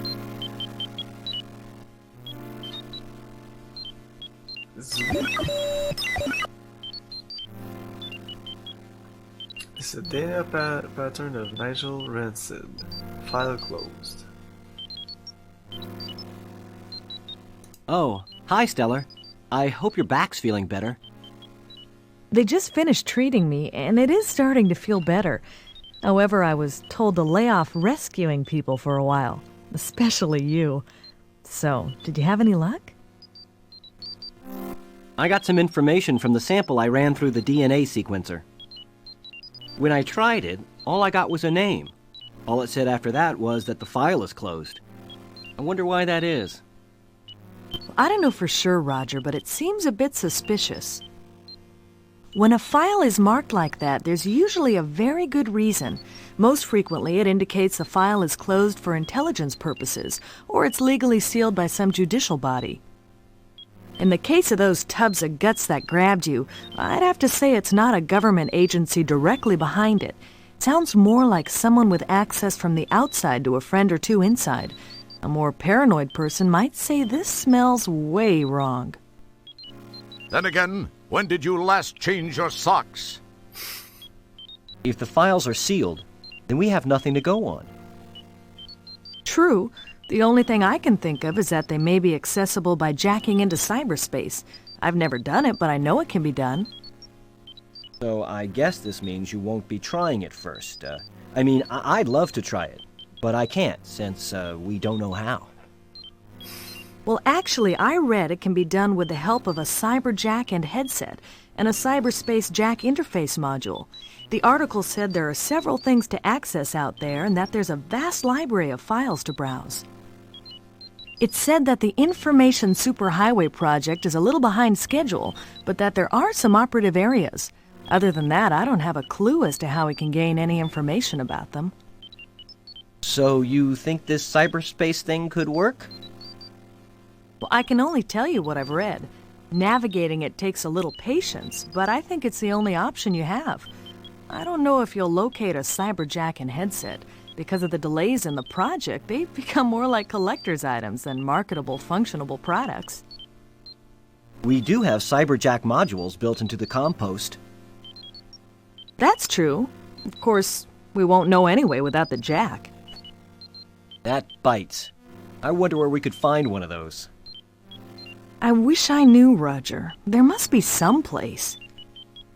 Attention! We are now orbiting the Delta Berxalon 5 colony as requested by StarCon. Most of you know your assignments as they have been broadcast to your composts. Please represent StarCon properly. Kilbasa, out. You better get moving since you don't know yet what your assignment is. I have some checking around to do. We'll talk later. Thanks, Stellar. I'll see you soon. Maybe we can work in that dinner.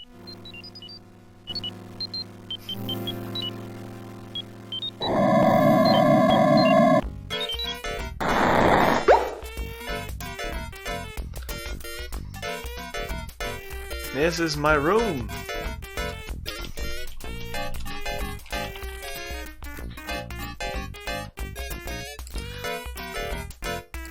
What is this? Holy cow! It's your Golden Mop Award for your feats of daring do in Space Quest 1.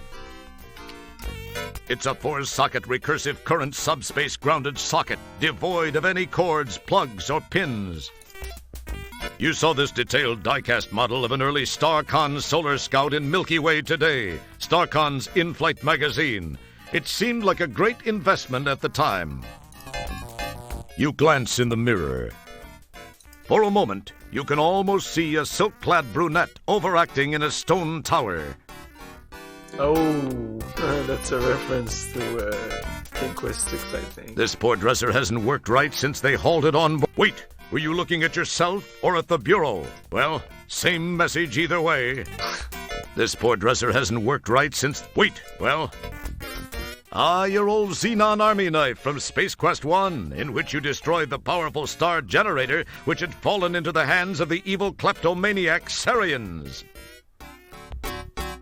Leave it alone, it's not a toy. Besides, you'd probably like last time. Your quarters are that's one of the... Kryptonite lamp. Sapping. Power. Must replace bulb. Some day. Somebody told you that Venusian mini blinds would look good in here. Then again, somebody told you that you look great under fluorescent lights. Your quarters are cozy. That's one of the advantages. This headboard contains vital function telemetry modules, full spectrum illumination, and as the ultimate in high-tech entertainment, an 8-track player with quadraphonic sound. What the Boy, nothing beats being part of an advanced civilization. What was that?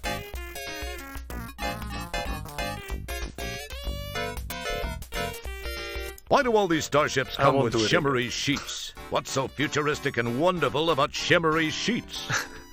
They wake you up at night. They're cold and slippery. And the worst thing is getting up every morning with sequins imprinted all over your face. What's up with that? That's odd. You don't remember having a second pair of pants? Maybe you've got an evil twin from a parallel universe walking around the ship naked. These are your... Wait a second, you're already wearing your boots. Your quarters are cozy and intimate, yet space. That's one of the advantages. You've been meaning to do this laundry for several months. Now it's permanently stuck to the floor. Your quarters are... That's one of the advantages of living in a converted cargo hold. Wow, it's your official employment rejection letter from Sierra Online at the end of Space Quest 3. It just says, not a chance, and it's signed by Ken Williams. You won't need it. It's reminding you of your inadequacy just fine where it is. It's your life's... You won't need that buckazoid on board. Save it. Put it towards your education. Hey, here's that pack of matches you stole from the Eulance Flats bar when you returned to Space Quest 1 during the time travel sequence in Space Quest 4. You've long since used up all the matches in this book. The cover is lying around as a souvenir. It's a discarded cigar stub from the Galaxy Galleria in Space Quest 4. They kept that? The table appears to be... That cigar butt is a piece of your history. You would no sooner carry it around than you would your golden mop. Hey, it's the Pocket Pal terminal you filched from an abandoned land speeder on Xenon during Space Quest 4. The Pocket Pal will be of no use to you whatsoever. It's AC, and the ship is DC. Of course. Whoa, it's the Star Generator remote control you found aboard the Sarian ship during Space Quest 1. Unless there happens to be a Star Generator in the immediate vicinity, this remote won't be of any use to you whatsoever. And there isn't, so there won't. Wow, it's the old translating gadget you used to communicate with the subterranean alien back on the planet Corona in Space Quest 1. Too bad they don't make those little dilithium watch batteries anymore. Don't bother with it. The batteries are dead, and there's no alien language here to translate. Ooh, it's your old Autobucks card from your shopping spree at the Galaxy Galleria after you saved the latex babes from that hideous sea slug in Space Quest 4. It's expired, unfortunately, but then you don't need much money aboard the deep ship. Besides, people would talk if they saw you dressed that way again. You won't need to take the Autobucks card. Here on the Deep Ship 86, there's no need for money. Everything's free. It's kind of like a Royal Caribbean cruise, only without the aerobics classes. Say it's the old hint book you found in the bargain bin at the software store in Space Quest 4. You won't need that hint book. You've already won Space Quest 4, haven't you? Looky, it's your old Labion Terror Beast mating whistle from Space Quest 2. You won't be needing... You won't... Is it me or there's nothing from Space Quest 3? This is from Space Quest 3. Your kitchen is in... What about the 5? No, there's nothing from Space Quest. Whoa. There's Beatrice. Your kitchen is in here. But your pet should be here. It's kind of lame that your pet isn't here. Your kitchen is in...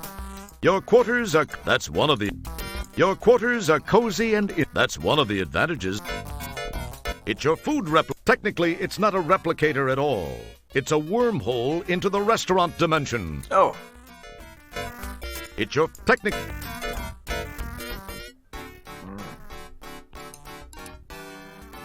This is the screen used to display the...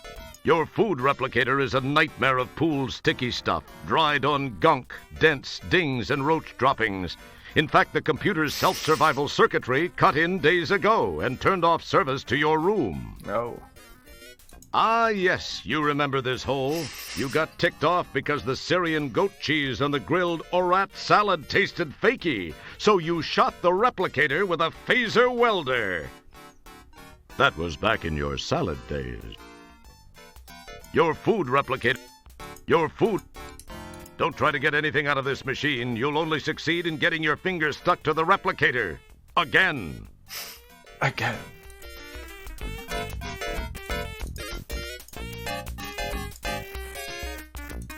Ordinarily, your closet contains clothes. At the moment, though, you're using your clothes as knickknacks. You had tickets to see Quasar live in concrete with Beatrice. That was before you got busted back down to janitor and assigned to this dad-blasted floating heck hole of a mother-talking spaceship. A note, this game has scrupulously avoided any rough language that would result in having to be rated as an adults-only computer or video game by the Game Censorship Board of the U.S. Senate Subcommittee. These controls open and close the closet, perform passive handprint IDs to prevent unauthorized entry, monitor its humidity, and scan for moths. This is a Beetlejuice clamoring hagfish fern. You've tried everything you could think of to get it back to health. Unfortunately, all you could think of to do was to stand over it and say, Beetlejuice, Beetlejuice, Beetlejuice. You've got a Quattrozevi portable quartz heater set up in here. It's no... Okay, I think we're done with our room. Looks like you have a message waiting for you. Wow, a message for me. I must be getting popular. I wonder what it is. Wilco, Commander Kilbasa here. I have a special assignment for you. A crew person of special skills is required on Delta Berxalon 5. In the spirit of StarCon cooperation, we have decided to offer them your assistance. Transport there immediately. Kilbasa out.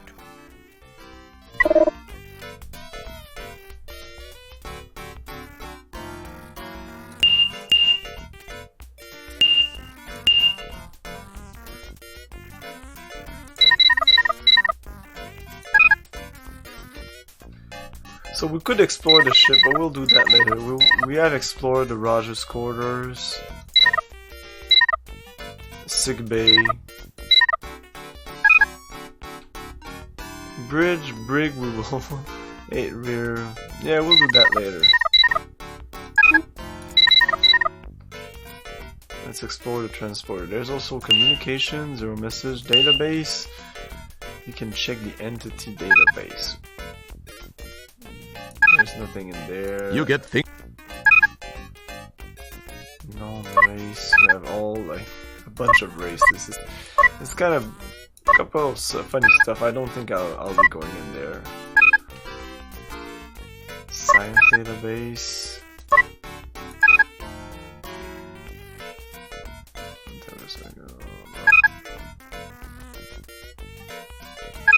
Beverage crush. Periodic table.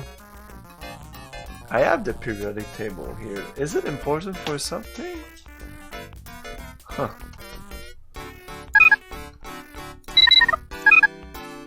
Ship's function. Auto joints. Yes, I know that.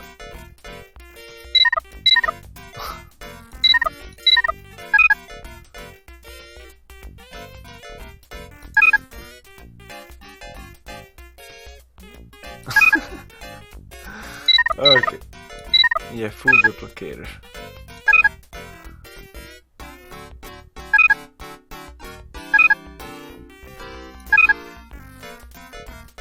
food replicator. It says, available to use, enter number of the desired foodstuffs. Menus are available in the seat pocket in front of you. Don't pick at it. Oops. If there is no seat pocket in front of you, try looking behind you. Just hail the waiter and request one. If there is no waiter inside, please wait and will be ordered shortly. Cyber functions. So, transporter. Okay.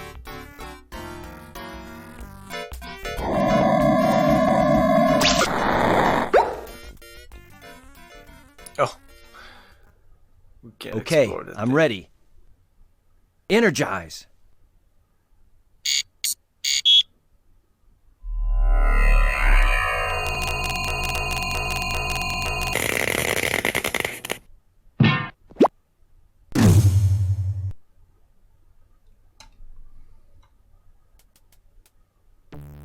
Commander Kielbasa and that other guy look like they're just finishing up a conversation.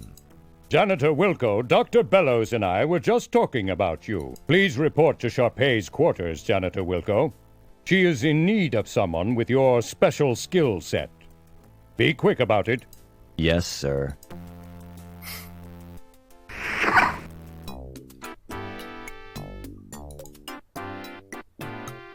You press the Lab B button, but the Ascendo pad doesn't move. Apparently you need some sort of clearance to get to Lab B. So it won't open. I didn't want to go to Lab B anyway.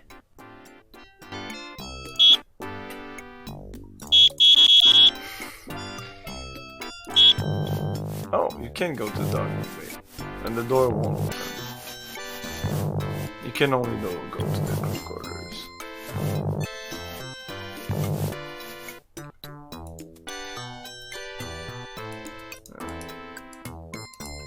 Let's explore this. These lights illuminate the interior of the shaft, just in case someone falls down it and needs some light to die by.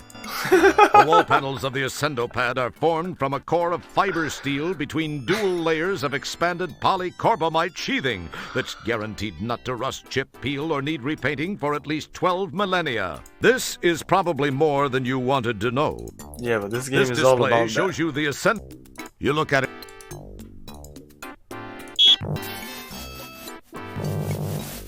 At least the game keeps you entertained while you're trying to figure out what to do next.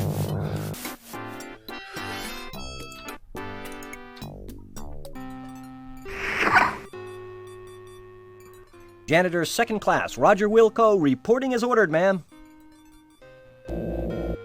Wilco, you say? Yes, ma'am. Well, Mr. Wilco, I expected you here some time ago. I've been kept waiting for minutes now. I'm very sorry, Matt. Save the pathetic whimperings for your StarCon superiors, which I would expect includes everyone and everything on the food chain over there. Ma'am, I came as... Young man, I lack the time, and most importantly, the patience to indulge you as you wind your way from one excuse to the next. May we please just begin? Sorry, but I wasn't briefed on what tasks would be required of me. You are a janitor, Mr. Wilco. What do you think I want from you, a heart transplant? What has become of StarCon? When my fifth husband, Admiral Bluntthang, served, the crop of up-and-coming cadets seemed to have such promise. I recall this one rather striking cadet who... Oh, well, never mind that. But you... I pray you do not typify what might be slithering down the halls of our formerly prestigious academy. That is one thing I do not look forward to witnessing. Get to work, Mr. Wilco. You'll find a mop and a bucket right over there. I have no time to devote to your education. That would take a lifetime, and the most copious amount of patience a universe could muster. My life is soon to expire. Please, just clean. I must rest now. Just clean.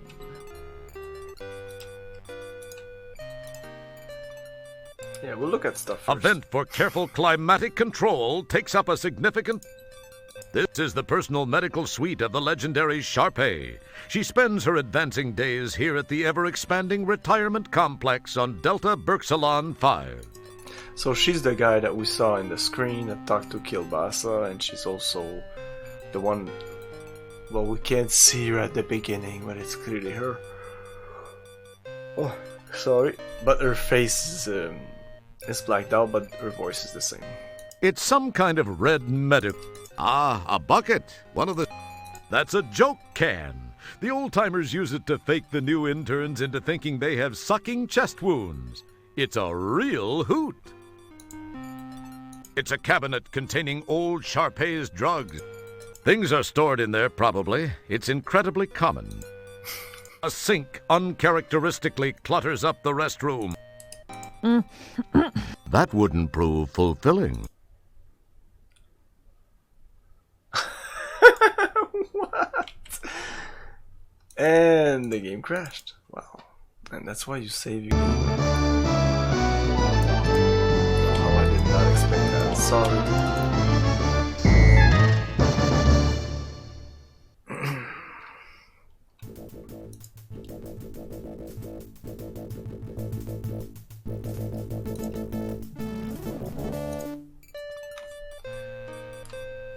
She was about to say something. This is the personal medical... Cool! Another machine that lights up and goes ping! It's a red panel in the foreground. You really don't know what it does, nor do you care. There sure are some cool-looking machines here. That one has neat blue lights. This is a circuit analysis diagnostics unit. Yes, you've seen the hollow ads, you've seen the infomercials. Here it is, ladies and gentlemen. The one, the only, the Crapmatic adjustable bed. This. Yes, there's no mistaking it. The programmable mattress shapes to at least 5 different skeletal types, as well as 2 non-skeletal modes. The Crapmatic harnesses the latest in time-proven, very versatile and patented Hydro-Riser technology. Don't be the last one in your colony to own the most capital-conscious therapeutic stationary device known to being kind, and at a price you'll find stunning. Some exoskeletal types not supported, not available in all quadrants. Please allow 2 to 3 light years for delivery. Mr. Wilco, I asked you to mop the floors. Do I have to get Commander Kilbasa in here to get you to do your job? No, ma'am. I'll get right on it, ma'am. The headboard unit houses a really nifty 8-track laser disc player. It looks like an empty specimen jar. Maybe later, if you find some free time, you could give it a fill. Keeps the techs guessing. The wrinkled one rests quietly in her Crapomatic adjustable bed. The wrinkled one. It looks like a vein juicer. It looks like a heart monitor. It must be amazingly sensitive since this crusty old beast appears rather heartless. There seems to be a few redundant systems monitors here. A more alert person would be led to believe that someone has accounted for the possible arrival of different types of humanoids in this otherwise personal facility. You as a janitor would only have a clue as to what was contained in those bottles if the content showing through them resembled some sort of waste product or cleaning supply. A contaminated waste items receptacle stands awaiting contaminated waste items. Don't touch that. No, ma'am. Don't touch that.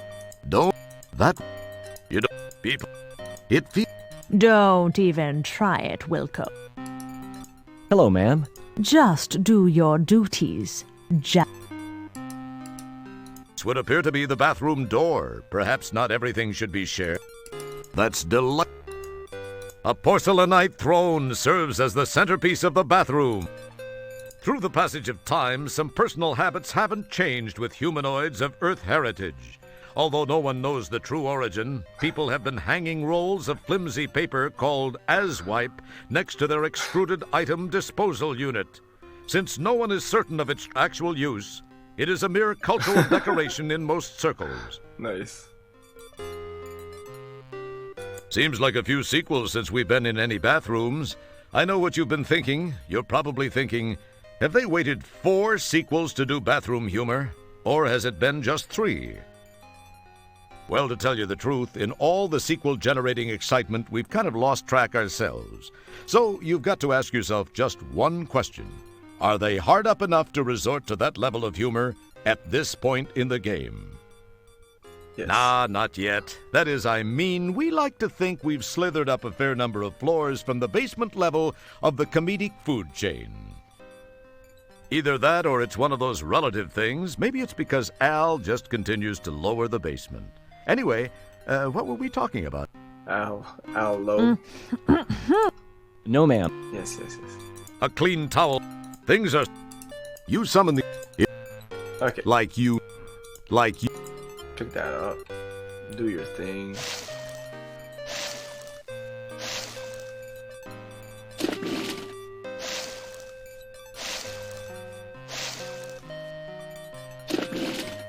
Mr. Wilco, please rattle the handle on that commode. It is positively maddening. You got it, right away, ma'am. Whatever I can do. Please do it. And quietly. I must have my rest. That's a commode, I didn't know. I had to click on everything. Well, Mr. Wilco, it is time for me to take my meds. Please fetch my trisonic sortium from the medicine cabinet. Yes, ma'am. Maybe I can get this old hag to overdose. What was that, janitor? Nothing, ma'am. I'll get those for you right away.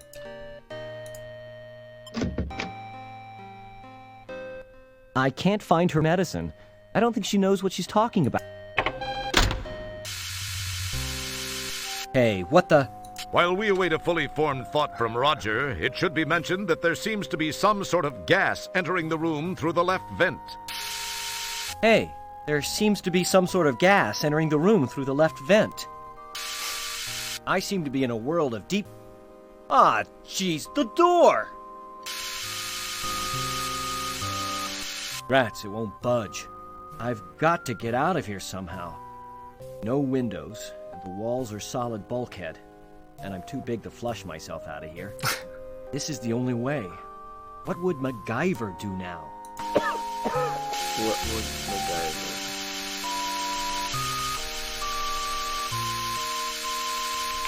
Trap! It's a trap! She seems to be resting. That's not going... Hey, you old hag! As fulfilling as a... What's your problem? You have to pick that up.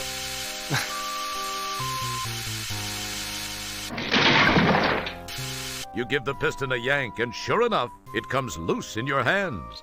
Perhaps it was your raw strength. More than likely, it was defective.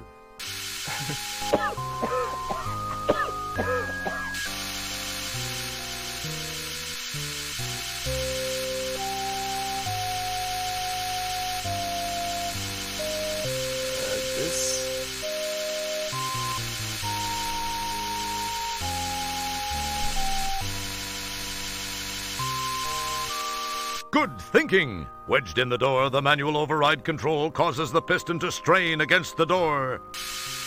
It pushes a few inches and seems to strain at that point.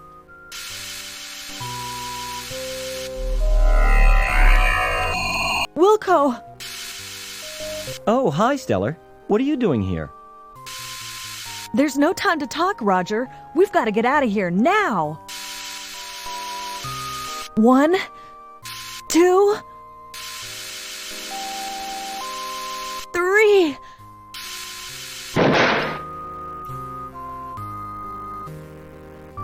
Just as you crash to the floor of the turbo shaft, the hydro riser piston gives way, and the door slams shut, with Stellar still trapped inside.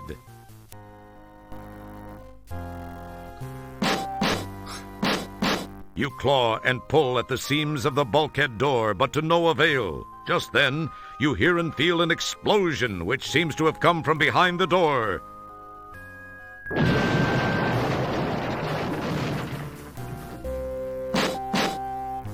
The door is sealed tight.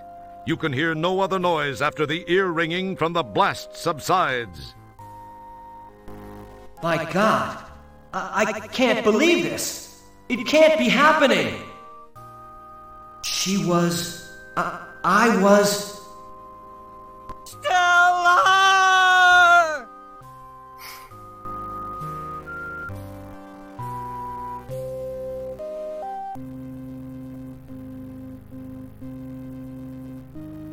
It's hard to believe that this is the Hollow Suite. The setting is much like the graphics you've scanned in the library from those planets more interesting in their climatic diversity. From the scenic jutting peaks, soft hills, and lake in the conjured distance to the lush, pixelized growth of trees, flowers, and grass in the foreground, the holodeck has that sublime park-like perfection. Unfortunately, its serene beauty is sadly negated by the headstones and the solemn event about to occur, the laying to rest of your rescuer and true friend, Stellar Santiago. You are feeling as you have never felt before, perhaps helped along by the relatively short stints aboard the various ships, as well as all too brief friendships. You've been spared the emotional devastation of true loss by lack of attachment. This, however, is a different feeling. Far different from anything you've ever experienced. You can't help but wonder how you'd act towards Stellar given a second chance. But you know that can never happen. She gave her life for you, and you will never be able to thank her. Enough smarm already. Let's funeral! Ladies and/or gentlemen, we assemble here today to honor the memory of a former crewmate, Lieutenant First Class Stella Santiago. Her unfortunate death takes place in the shadow of a new community, the dawning of a new life for the aged of our galaxy. Although death is never easy to accept, we must remember that the tragic accident which took her from our midst occurred while she was on duty. If a member of StarCon must perish for some reason, there is no more honorable way. It is part of the oath we recite and take to heart when we pledge our allegiance. I believe her friend, Janitor Second Class Roger Wilco, has a few words he'd like to say. Mr. Wilco?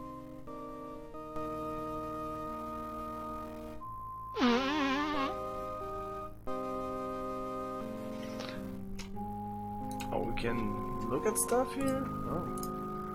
That's funeral. It's your average, everyday Hollow Chaplain. Hollow Stunningly real, don't you think? This setting is idyllic. You know in a place deep inside of you, despite your emotional thickness, that this is what Stellar would have wanted. This is the guy from Gabriel Knight. That's the holographic gravedigger. His program certainly is low-key. Pay no attention to them. They're just extras we hired to fill the room. Pay no attention. Come on, you know him. What about this one? That's Dorf, the deep ship's nearsighted and relatively clueless security chief. It's a funeral. That wouldn't. It's a funeral. Act appropriate. That's it. This is no. This is your. This is. So you can't do anything except. I only knew Stellar for a short time. I wish I, could have gotten to know her much better. To have had a deeper understanding of this, person. I was proud to have called friend. Of my friend, I can only say this.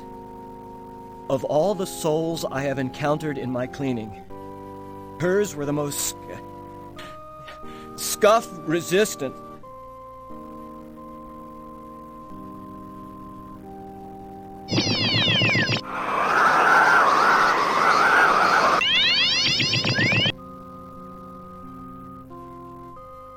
Wilco was just standing there. If it wasn't for the hollow priest, which is just a hologram, he would have died.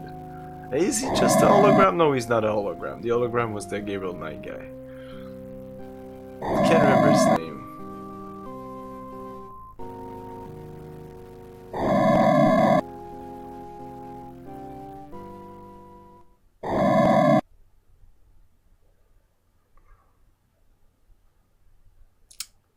So, Stellar Santiago is dead. And I think Roger has some thinking to do. He needs to get over that death. Get over it. So he's gonna stay here a little while. Maybe a day or two. Till I'll say, I guess, Saturday? So Saturday 8 PM I'll be continuing this. And tomorrow I'll be continuing Arx Fatalis. Awesome game, by the way. System Shock 2 style, but underground, Ultima Underworld, spiritual successor. By the makers of the guys who made Dishonored, the new Prey game, which is kind of good. Pretty good, actually. So yeah, see you there. We will, of course, raid someone.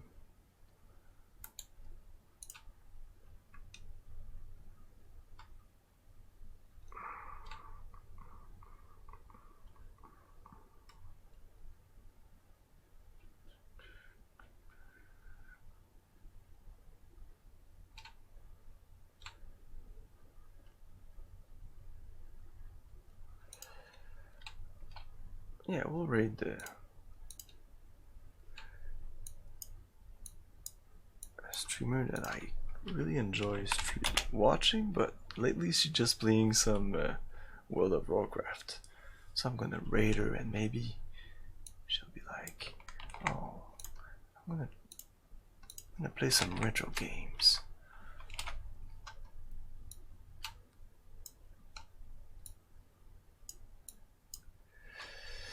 So, see you guys next time, 8 PM Eastern Time, pretty much every day. And we'll be continuing Space Quest, like I said, Saturday. Remember to have fun, guys. Peace.